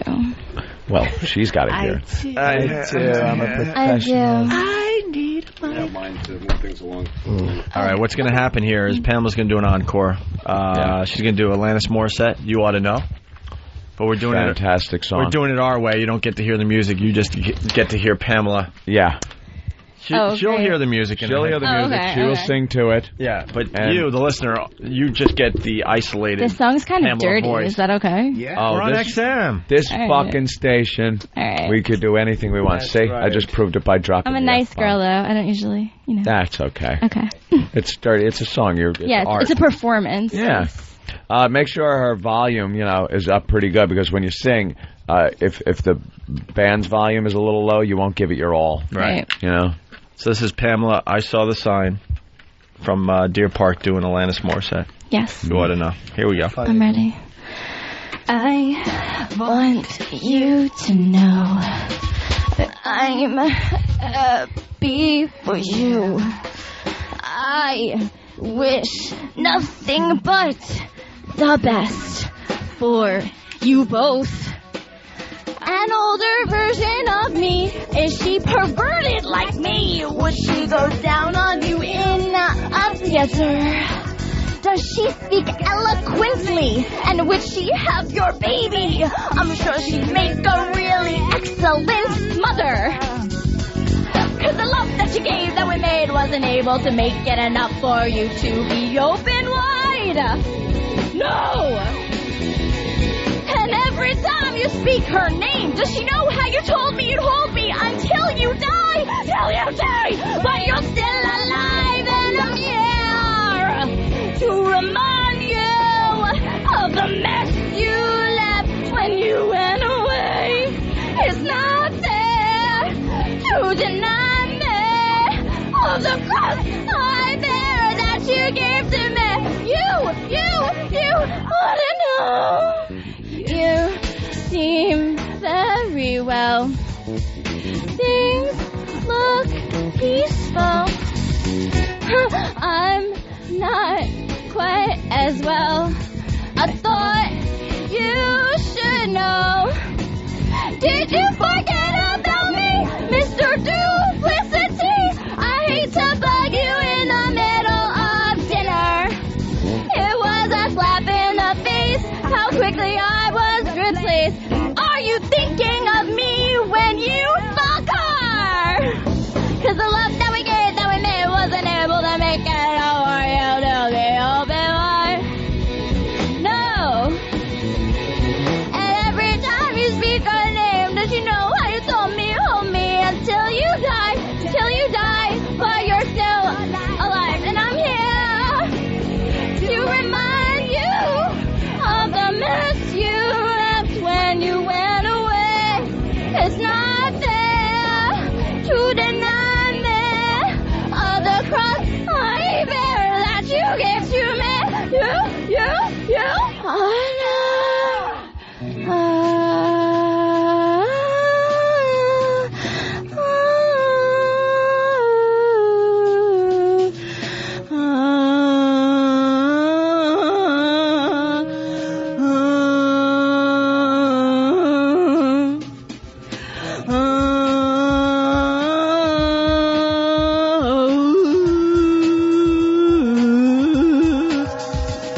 about it. And I'm here to remind you of the mess you left when you went away. It's not fair to deny me all the crust of beer that you gave to me. You, I know.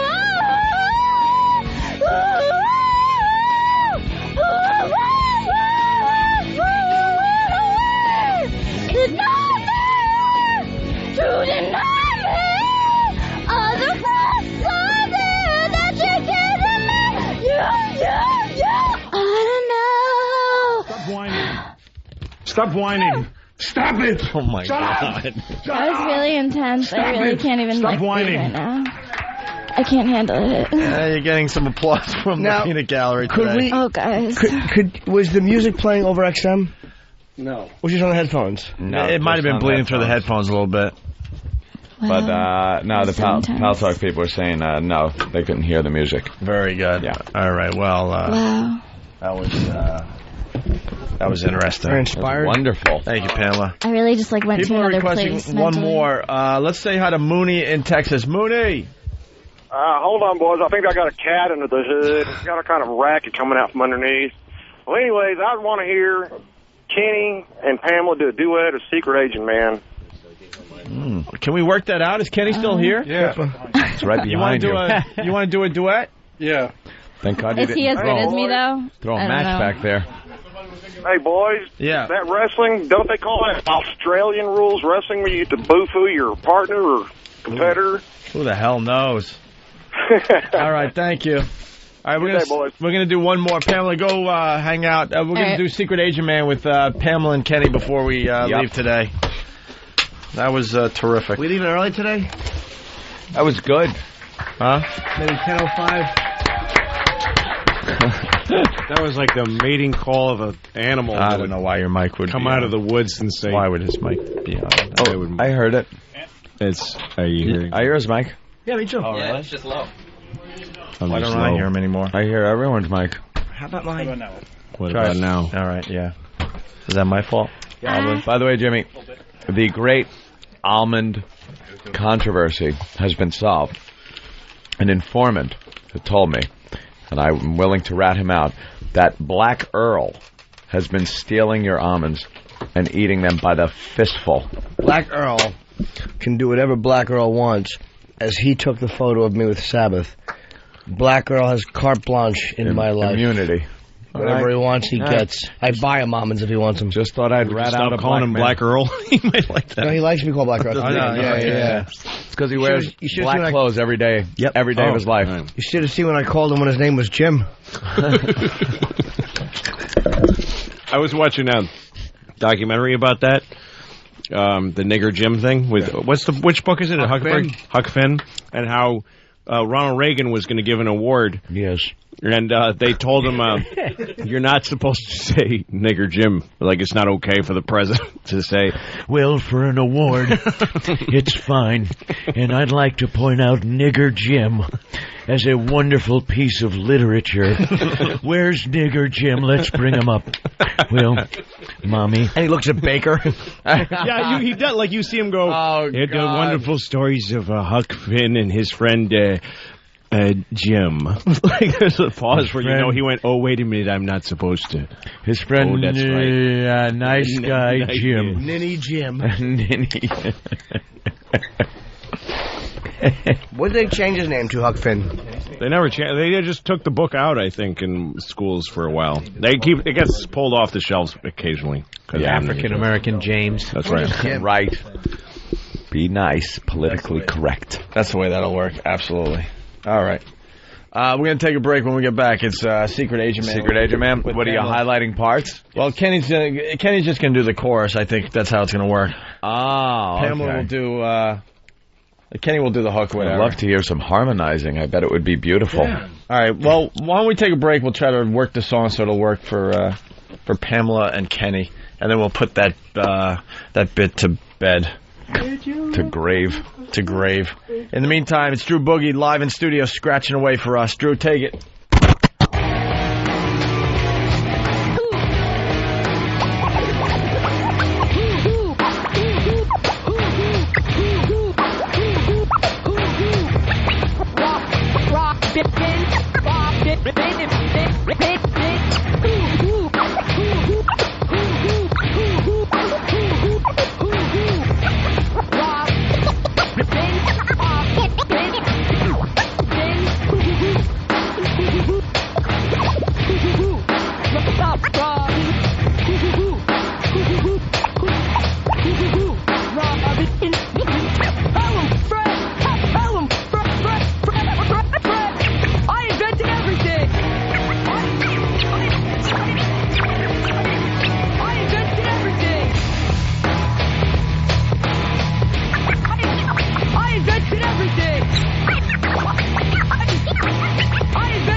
breakfast in the morning. Suppressed memories.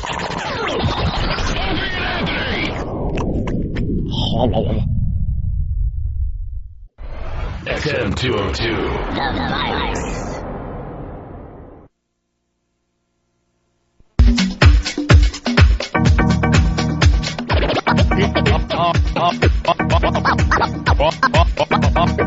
Oh no! Right on my fucking foot. That fucking thing fell again. Fell again.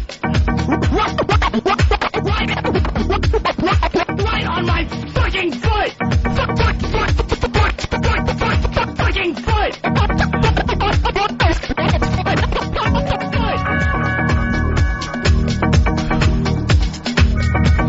Yeah, that's all right. Yeah, Drew Boogie live in studio today. Jimmy is so conducive to those things. Your fucking quotes are so great to just cut up like that. I didn't even see it. Here. My fucking foot. Oh yeah. Oh my god. He was asleep. I fell asleep, man. I've been up since yesterday. Dude, we are, let me tell you what we are as a show. Completely ready for vacation. We're Mabel Kinging to the finish line. She was the mother from What's Happening. Foot race between Mabel King and Gene the Dancing Machine in the last year of his life. Well, you don't know Mabel King? She played Roger's mother. She was Roger's mother on What's Happening. Oh, right. She died. She had her legs cut off due to diabetes. Really? As did Gene the Dancing Machine. An ironic twist of they both had their legs cut off? Yeah. Diabetes? Yeah. 5 minutes apart.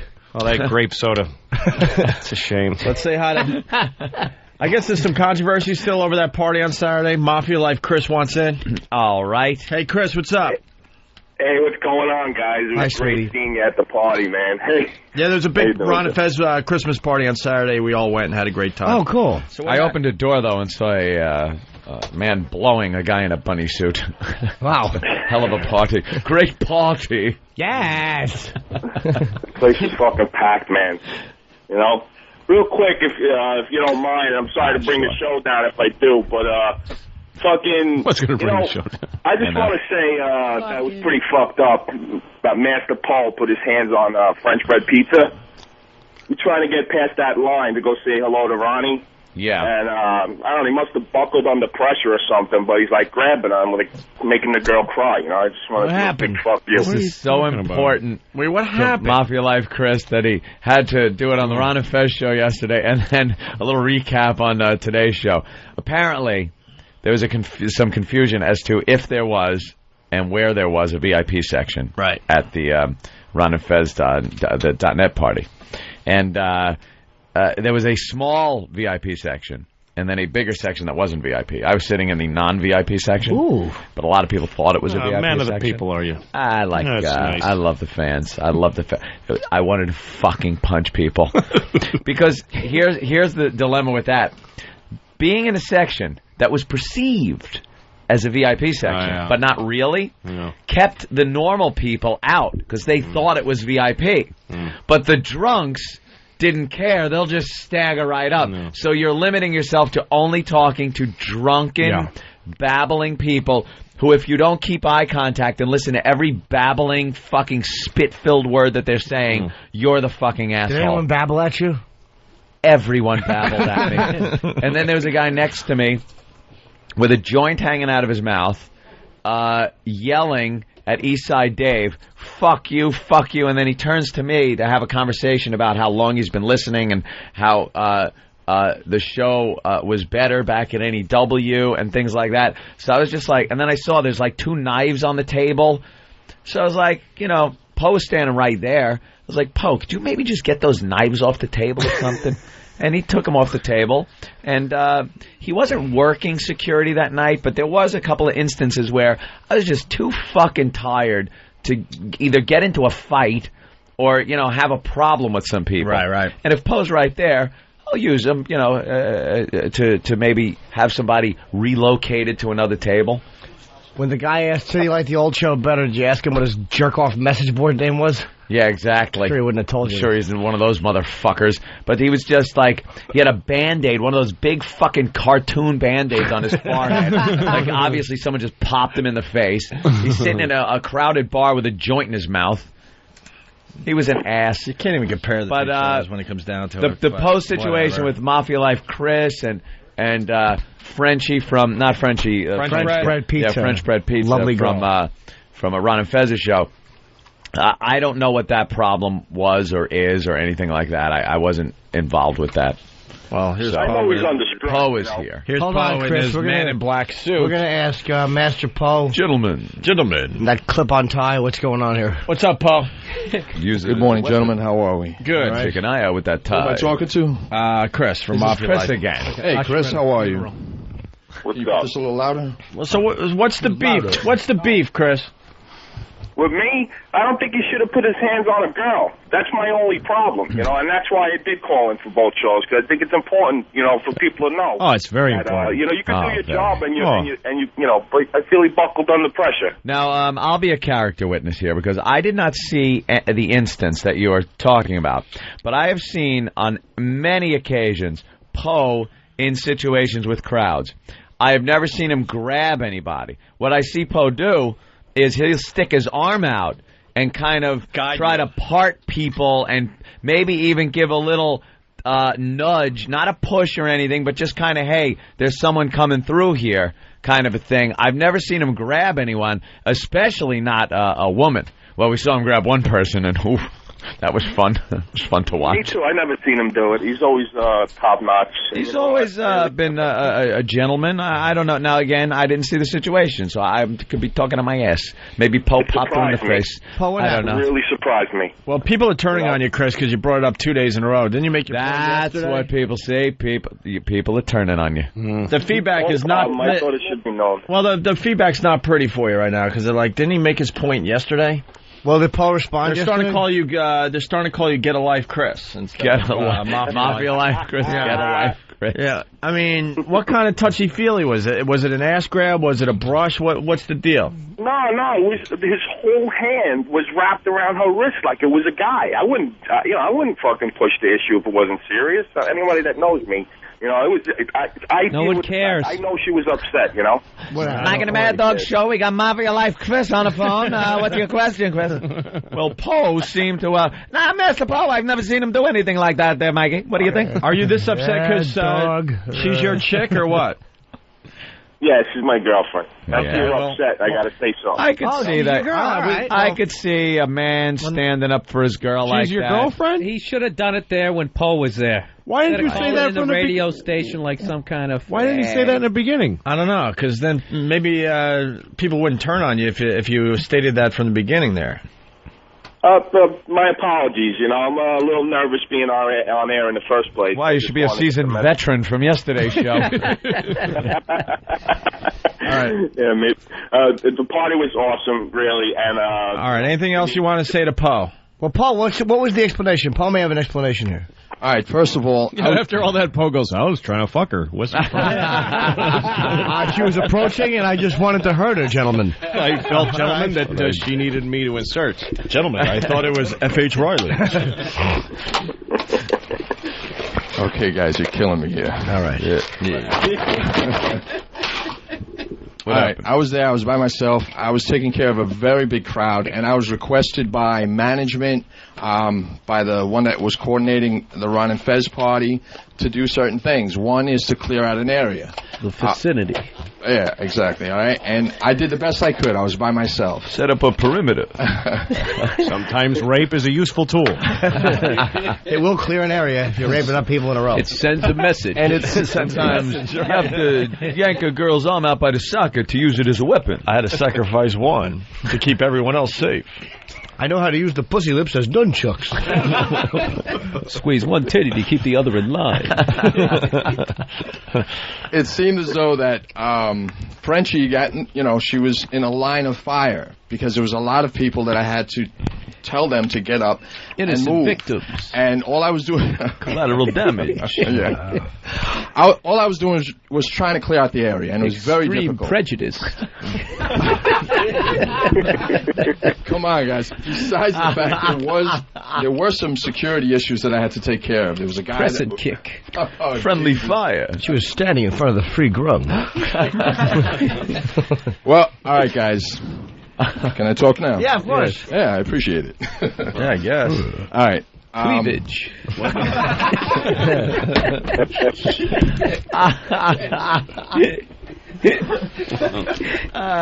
Shit. If I was disrespectful to Frenchie, I apologize. Out of order. Once again, if I was disrespectful to Frenchie, I don't think I was. But if I was, I apologize.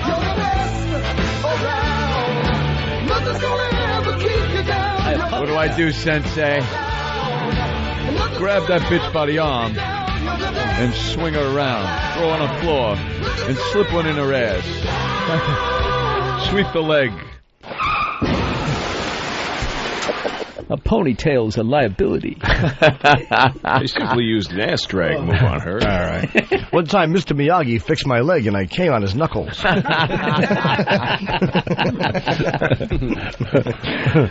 right. Are you satisfied there, Mafia? Like Chris, are you going to call the replay later? Also, I bet you call the replay. I'll call the fucking replay. I bet you call the replay and ask the same fucking questions. I'm sure there was no disrespect there, Chris. No. That was really nice, man. Thanks for taking my call. I appreciate the apology. Shut up. I'll pass the message along. How? Great time at the party. I just want to know how is she doing? That's how she's doing. Yeah. Let's say hi to Brian in New Rochelle. Brian, what's up? I just wanted to defend Poe. I think he did a great job. I was standing next to him most of the night. I was the guy that won the beer chugging contest and the Sam selling Helix. But like Poe said, I think it's a. Yeah, I'm a little nervous. Sonny Ferrelli, what's up? Hey, I saw Poe put Santa Claus in a headlock at Rivoli's, the Christmas party that the Pest had Sunday. Did you have to subdue Santa Claus? Paul, what's that about? He's shaking his head. Did he not bring you something when you were 6 and you finally saw him again? St. Nick, we have a score to settle. He touched me. He touched me as a child. It's a dish best served cold. Well, Santa Claus wanted me to go on his lap, and I didn't want to have any of that. It brings back too many memories. It's the face or nowhere.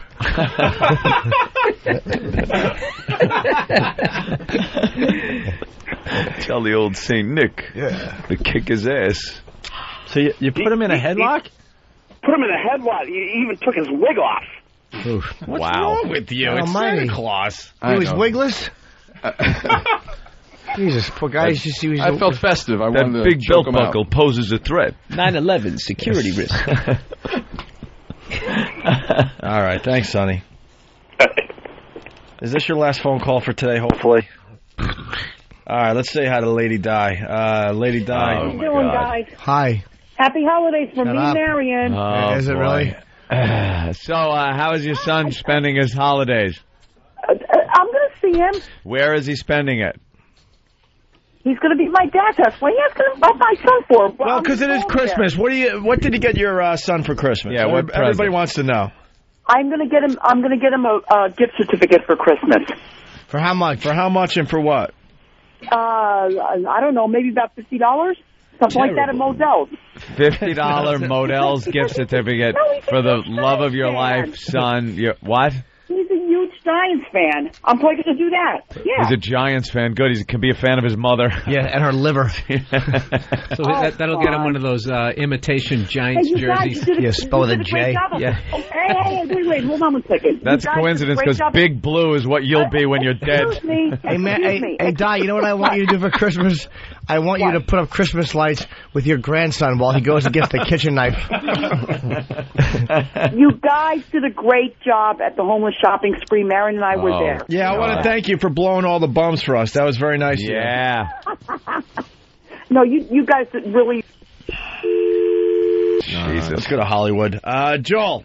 Yes. Finally. Joel McHale from The Soup, everyone. What's going on? One of my favorite shows on TV. How are you, Joel? Oh, yeah. I'm going to announce I'm going to be in a movie. Yeah? Are you? Bill Burr and I are remaking The Parent Trap. Ooh. Just want to be We're going to remake Face Off. We should. Maybe we should combine them. You got Louis C.K. in studio and Bill Burr. Hey. And the rest of the gang. Bunch of redheads. Yeah. All over the place in here now. I'm only red down. Where are you from? Boston? Who? Me? Joel? Oh, no, Seattle. Oh, good. Seattle. The other side of the country. Yeah, we have a lot of clammy skin, and you can't tell the women from the A men. fucking Christmas treeless airport. I'm sorry about that. Yeah, I was personally happy about apologize. that, actually. Now, Joel, I hear a year-end wrap-up in the future. Well, kind of. Yeah? Everyone I does them. things down last night at around 12. Yeah? Do you want me to just start? I would like a little info on some of the big major events that Soup's going to be covering. All right. Well, the story of the year has got to be Britney's twat, right? Britney's twat. Yes, it was a very exciting year for Britney's vagina. Is a big one. And I just enjoy the different tactics that all the entertainment shows are using to cover it up. Sometimes it's like an Entertainment Tonight logo. Other times it's an oops, like in one of those Batman Pow Punch logo things. One time they used a black cock. That was interesting. We're actually putting a picture of baby's head coming out of it. You know, crowning Britney. You know, it'd be funny if they covered it with Terry Schiavo's face. If they just picked the worst things out of the news to cover it. Fucking Adam Walsh's hat. Oh, fuck. Terry Schiavo's 30% brain matter that was left. Ryan Seacrest. Ryan Seacrest covering the vag. Yeah, you got to keep it clean for TV. His lips a little bit. That's a good one. From what I hear, that's the closest they'll ever get. But I'm not saying anything, Joel. I know you got to see him in the hallway. We just hear things. That's all. Well, I don't really see him. I have to look down to see him. Yeah, you have to avert your eyes, right? Well, no, because he's 4'11".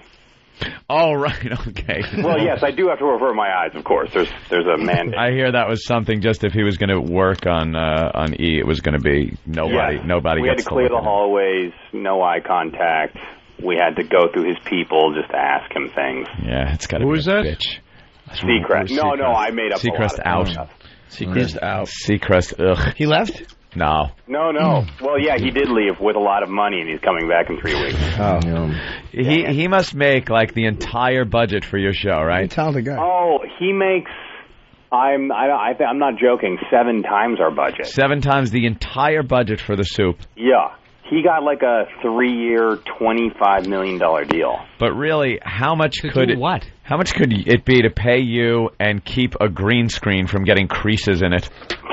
That's pretty much your show, isn't it? Set aside. You'd be amazed at how expensive that green screen is. That thing is like remaking the Titanic every week. Hey, you and Hal Sparks are fighting?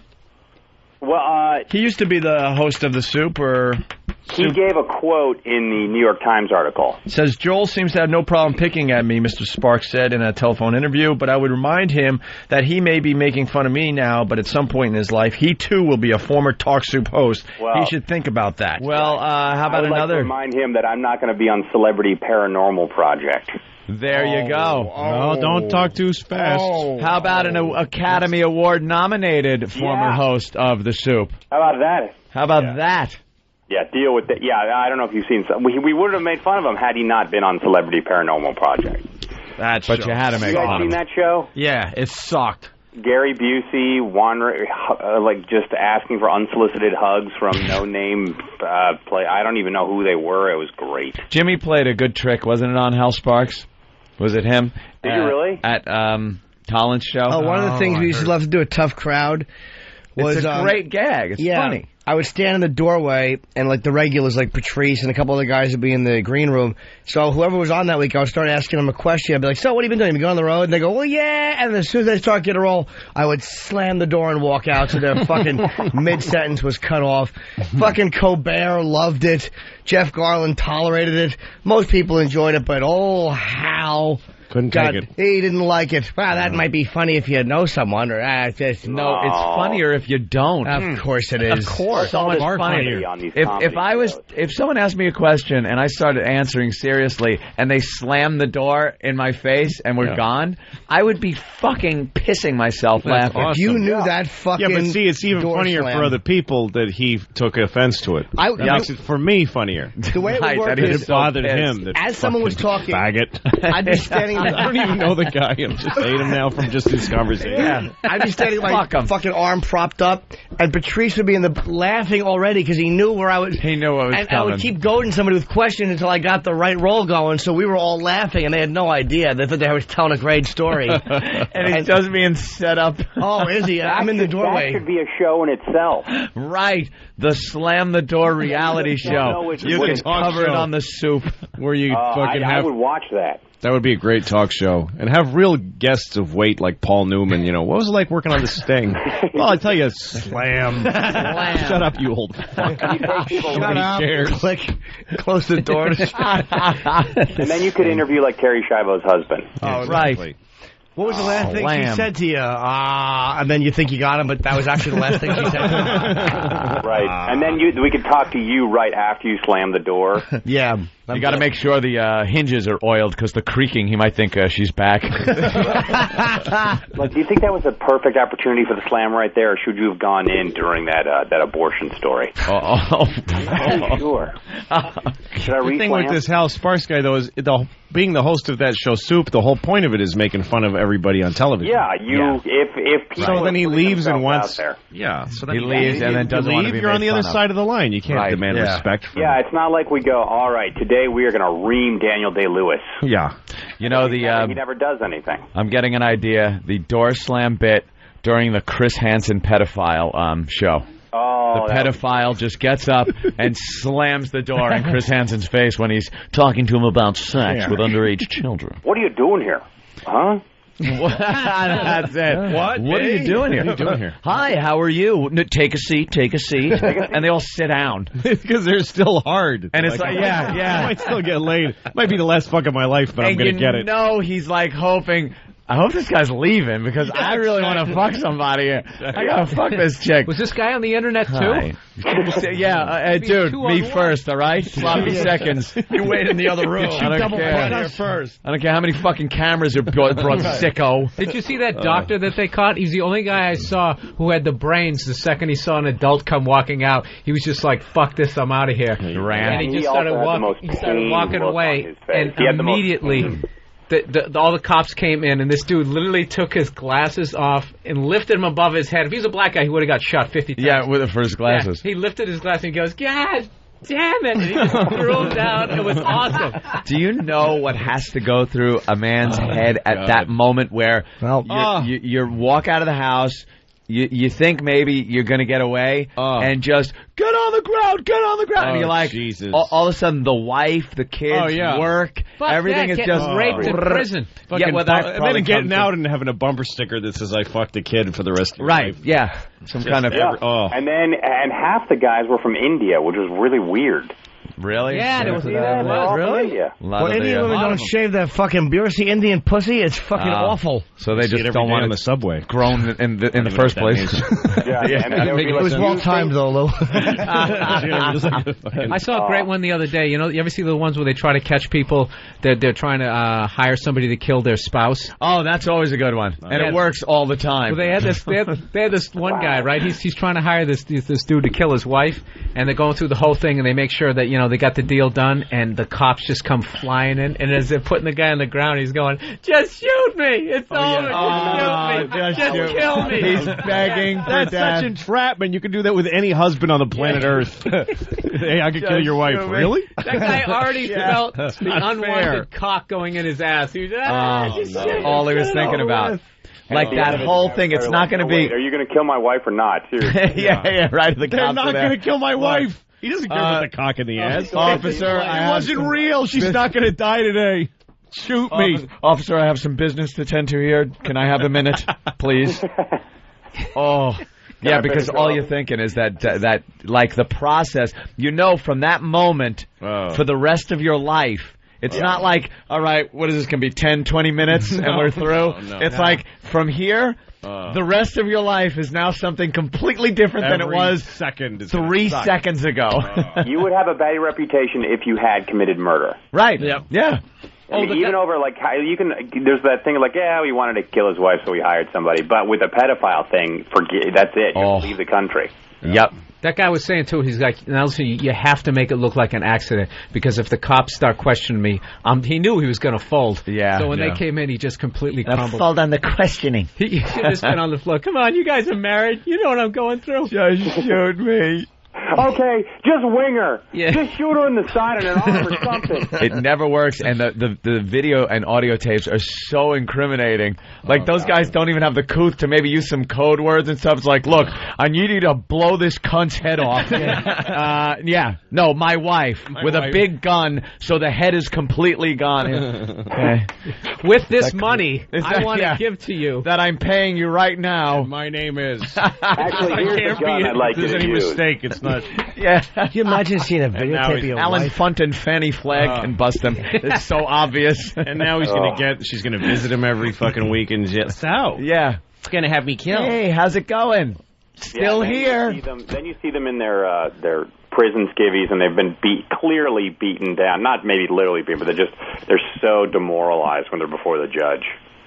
Oh, yeah. Yeah, and they're just like, I'm sorry. Yeah, what else can they say? I apologize. I'm sorry. No, they always really say, I was meant just to." checking to see if she was okay. Right. Yeah. Oh, that's the best. And then they're like, yeah, but you brought condoms. Well, I always have them. Oh. Yeah. Yeah. You know, practice. I see. I'm You brought responsible. I practice safe condoms sex. and Zima. For this, yeah, they always bring like Zima. They bring some kind of awful like wine coolers, something young chicks dig, you know. Mike's Totally lemonade. Mike's hard And lemonade hard lemonade for a 9-year-old. And cookies. and hard Mike is bringing them. What if Chris Hansen were to rip him about that? Couldn't you have brought something nice? Maybe like Yeah. Heineken or a nice Cabernet? You had to bring this crap? Can you imagine that fucking emotion? You go from, I'm going to fuck this 12-year-old, like that's your thing. Sure. And That's then your big this thing. Dude You're in a comes froth. walking out, and you got the bag of cookies. It's Yeah, like the bag some of alcohol cookies, some kind of alcohol, and he's going, in a semi. You said, I want to lick your... Well, I can't use this language on television, but I think you can... Fuck, I did write that. Holy shit. I was being sarcastic. Yeah, come on. It was irony. The guys that think, I like the guys that are like, it's a fantasy that is played out on the internet and stuff. Yes, but you're here in a house now with the girl. What? I can see Did you see that one guy in Texas killed himself?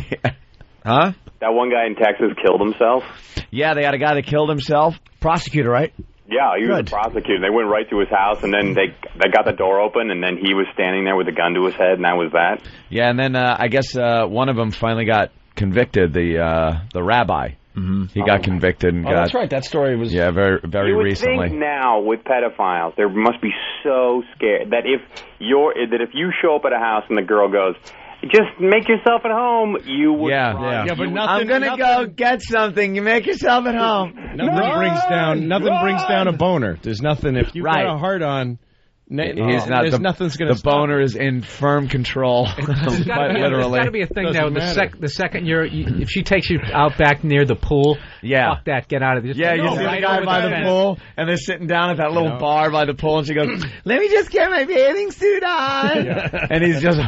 No, the whole time he's like, somewhere in his head, he's like, my odds are going down. Yeah. I'm still in. I'm still in. I'm in for the long haul, but it's looking grim. I could be going to prison. Yeah. I could be going to prison, but your dick is a believer. It's yeah, constantly. But no, I think it's gonna be no, cool. dude, you're fucking her in this pool, dude. I don't just like picture it, man. I don't like it. Nah, you're fine. You're fine. Picture it, you. It's gonna happen. Helicopters overhead, but you're still jacuzzi. believing. Yeah. In the background, it's like, did I just hear that? 21, 25, location. Did I just hear? It's the radio. It's gotta be the neighbor. Move in. No, it's the neighbors. They're moving. She's like, I'm watching Daylight NBC on television. It's that pedophile show. What a coincidence. She has that awful voice too. Brr, brr. She sounds like Jodie Foster going under that thing.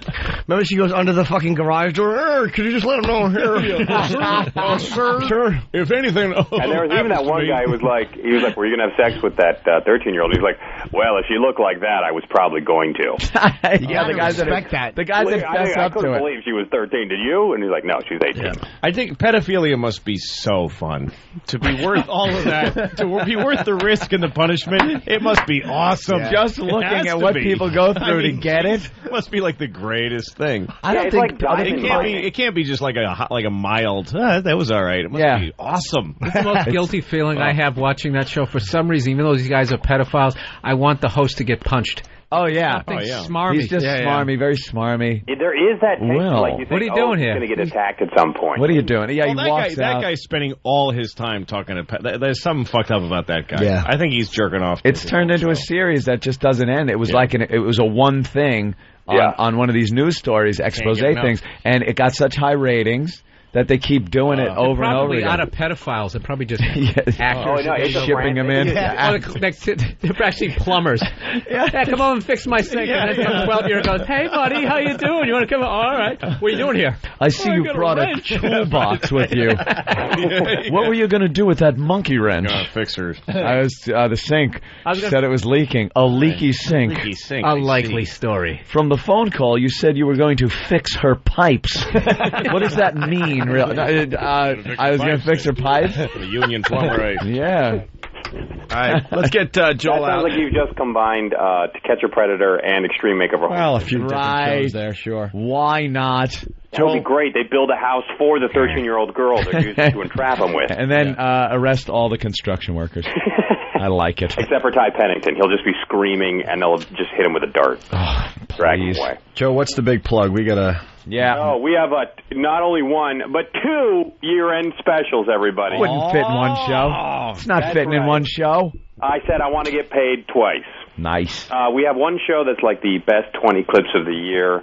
Britney Spears' vagina makes numerous appearances, and that's not even the clips. We just have her. We're gonna have Dr. Robert Ray from Dr. 90210 cut it out and bring it on the show. Just bring her little fucking fat box. Bring that. That was a nice plump one, wasn't it? It really was. Should have that molded and sell it like the porn stars do. She should. It was a little I too didn't start plump. jerking off. Make a fortune. I didn't start jerking off to Britney until she got fat. I like the fat. You like the plump, like the Britney? chubby version? There's one photo of her dropping that kid on a curb, and how do you not jerk off to that? Her tits are hanging out, all and that that shit- skull's about to be broken on a It makes curb. her possible. Like, I could see, like, being at a gas station and she's filling up a Taurus at the other pump. Yeah. She blows me in the bathroom. Like, I can see that happening. It's doable, man. Yeah, It's when she's feasible. all rock hard, she's...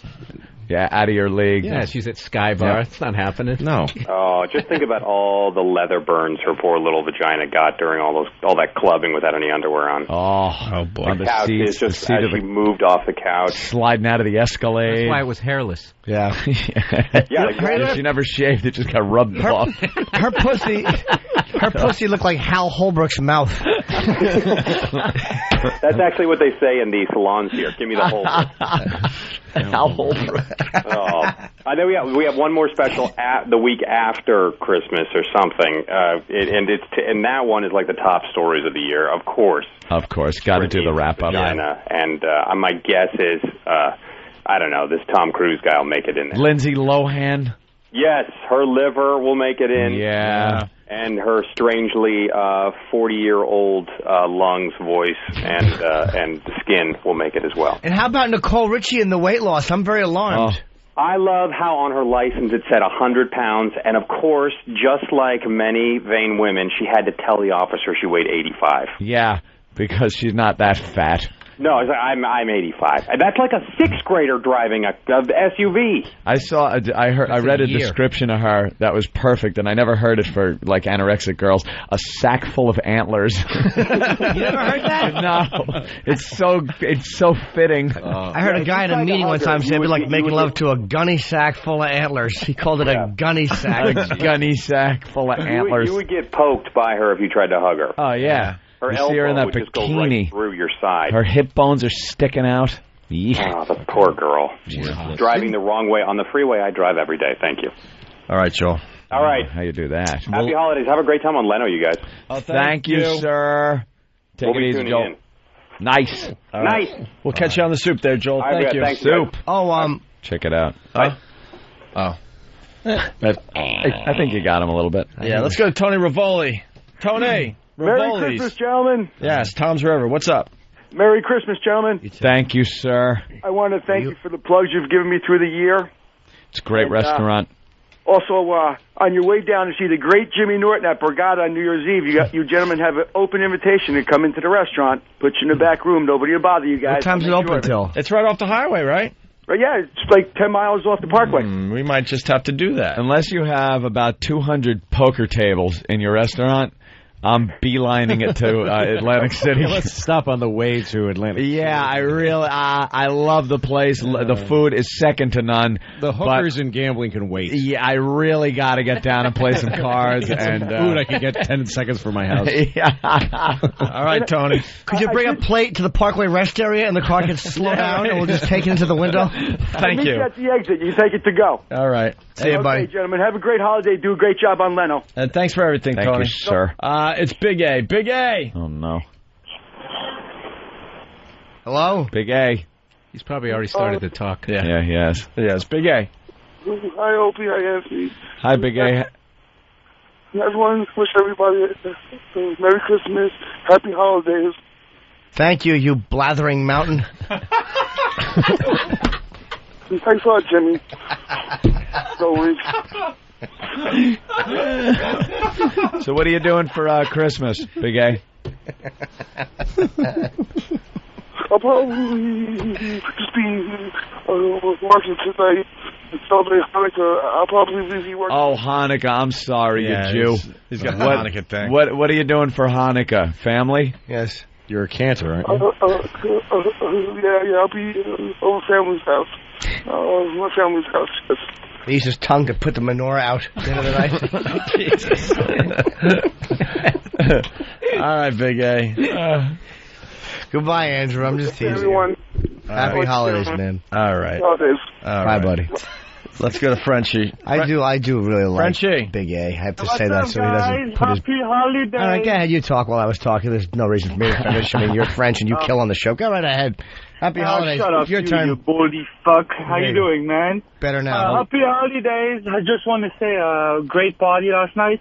I just woke up maybe 5 minutes ago. I'm going to work now. Lucky I'm people. still fucked up and I'm still deaf from last night. Everyone that went to this party last night is still drunk. I can't even. What party was last night? Getting late.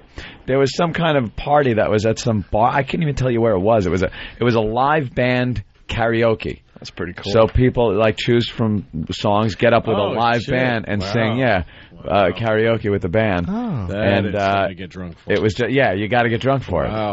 So everybody was hammered, and I was even pulling the gag where someone would buy me a beer, and I'd be drinking it, and then they buy me another one, and no matter what level the first beer was at, it goes up on the shelf, and I just start on the second one, and I was doing that like all night, and still got drunk. Fuck. I didn't finish one beer, and I got drunk. I don't know how that happened. A quarter of 58 beers. Exactly. Are we going to get, is Kenny still here to do Secret Agent Man? I'm busy. And Big It's Kev, travel day. and Big Kev's here. Oh. Big Kev wants to give some gifts or something. Oh, Big Kev's a nice guy. Where's Big old tinder box head? You want to sing Secret Agent Man with Pamela? I got to pull the car around. All right. I want to see an Indian rub a stick together real fast in your scalp and just start it. Hold on. Please hold. Please hold. My question is, at what point did you realize that we all got it without the blowing?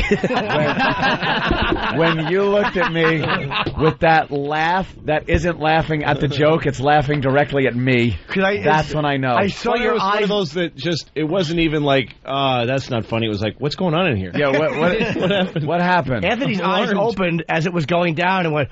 I'm like, there's just always this moment where you're Pesci walking into that fucking room. What happened? I thought this was going to be good, and I got shot in the face.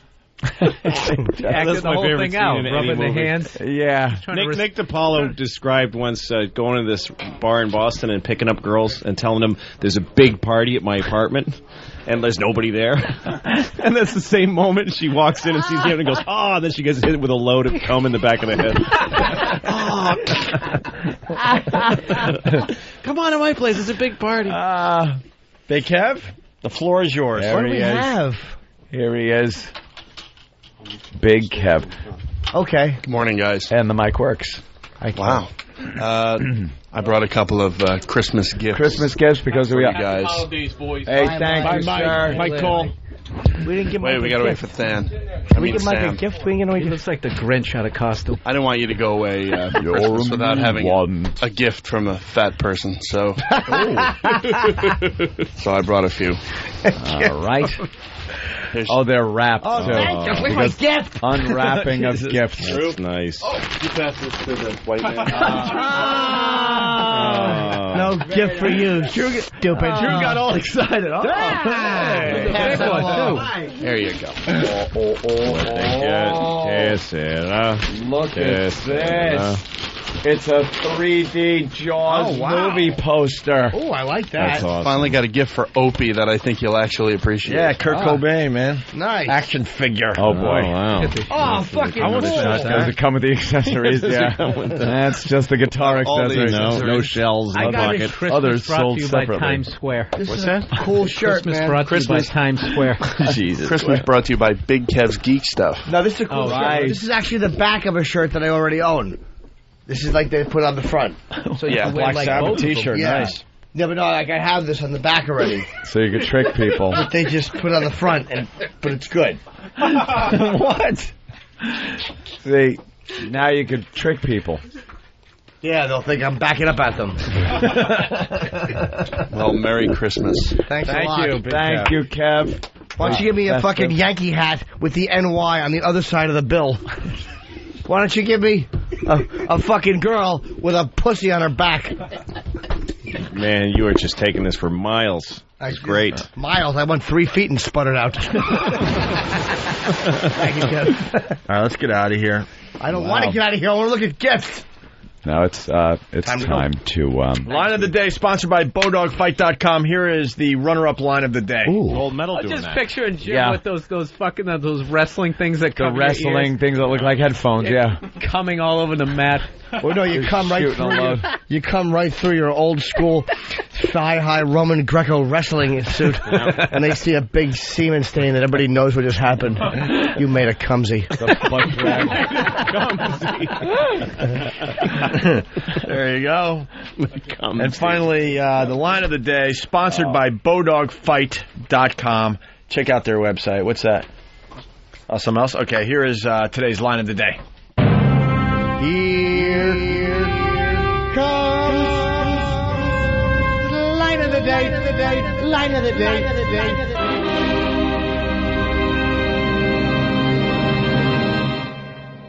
You know she was up on this little step stool with those half-calf stockings, little stretched out and rolled out, showing her aged, liver-spotted skin that's transparent, the blue veins. Marble white vagina lips. Bloodless. That was the line of the day right there. Louis C.K. Very good. Coke Logic's got something. Coke Logic. Hey, what's going on, boys? What's up?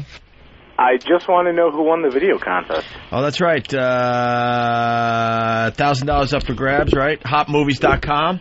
Yes. We got the 3 finalists. In third place was Bob Kelly's Puke animated version by Nelson. That was cool. The That was a good one. The Square People. They redid a Bob Kelly segment on our show with Square People. That was very good. That came in third place. One I saw for the first time only, I think, last night, the PVD, the Plushie versus Dom. That was really creepy, but really, really good. That was by Ryan. That was that whole scenario of the guy in the bunny suit. Yeah. And he winds up killing the hooker. The hooker after he gets fucked in the ass with a strap on. Well, the guy and then he's going like, "Oh, I just wanted to, I didn't think it would come to this." The animation the guy made for that bit is unbelievable. Really creepy. Are all the finalists up on OpieandAnthony.com? Yes. They should be up there. And Coke Logic, yes, you won the $1,000. He did Uncle Paul, right? He did an animation of Uncle Paul, Jimmy's character. He won the video contest, the $1,000 courtesy of HotMovies.com. Yep. There were some really good ones that should get honorable mention, but so don't freak out and say, "I should have won. That one sucked." Well, the contest went so well, we're going to do it again in the new year. I think we're going to start up in the middle of January. You did a very nice job. Good boy. Hello? Yeah, I'm trying to be silent so I can get more audio to call No, to. I'm talking to you. Hello, Uncle Paul.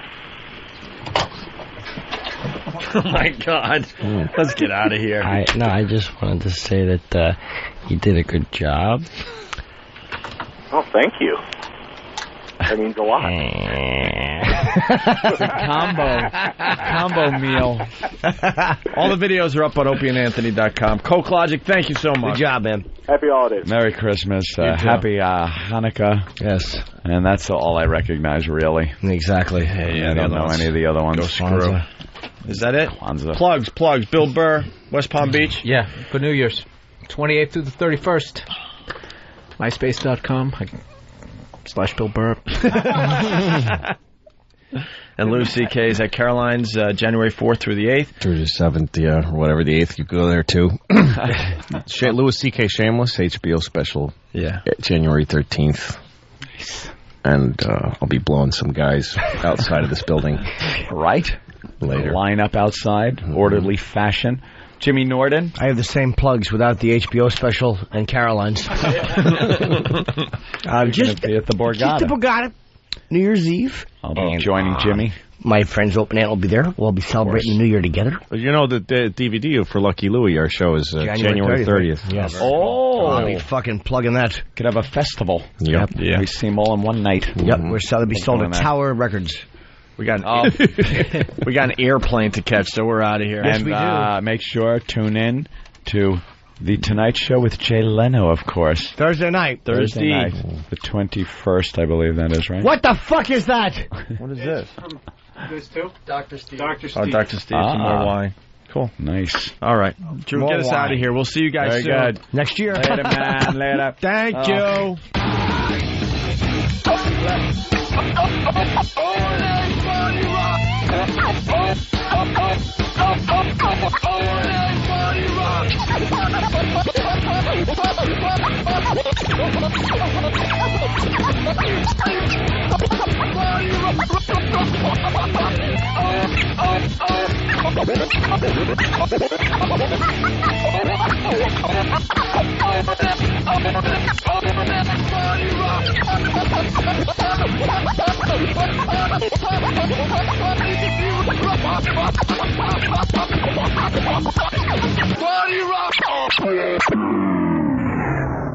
When you throw this effing show, there are 4 words that you must know. Learn to punch out. I'm punching out. I'm punching out. Punching out. Punching out. You guys are great. You ever do that thing where you going on The Opie and Anthony Show. Line of the Day is brought to you by Bodog. If you'd like to vote on any of the weekly show polls, go to iliketolisten.com.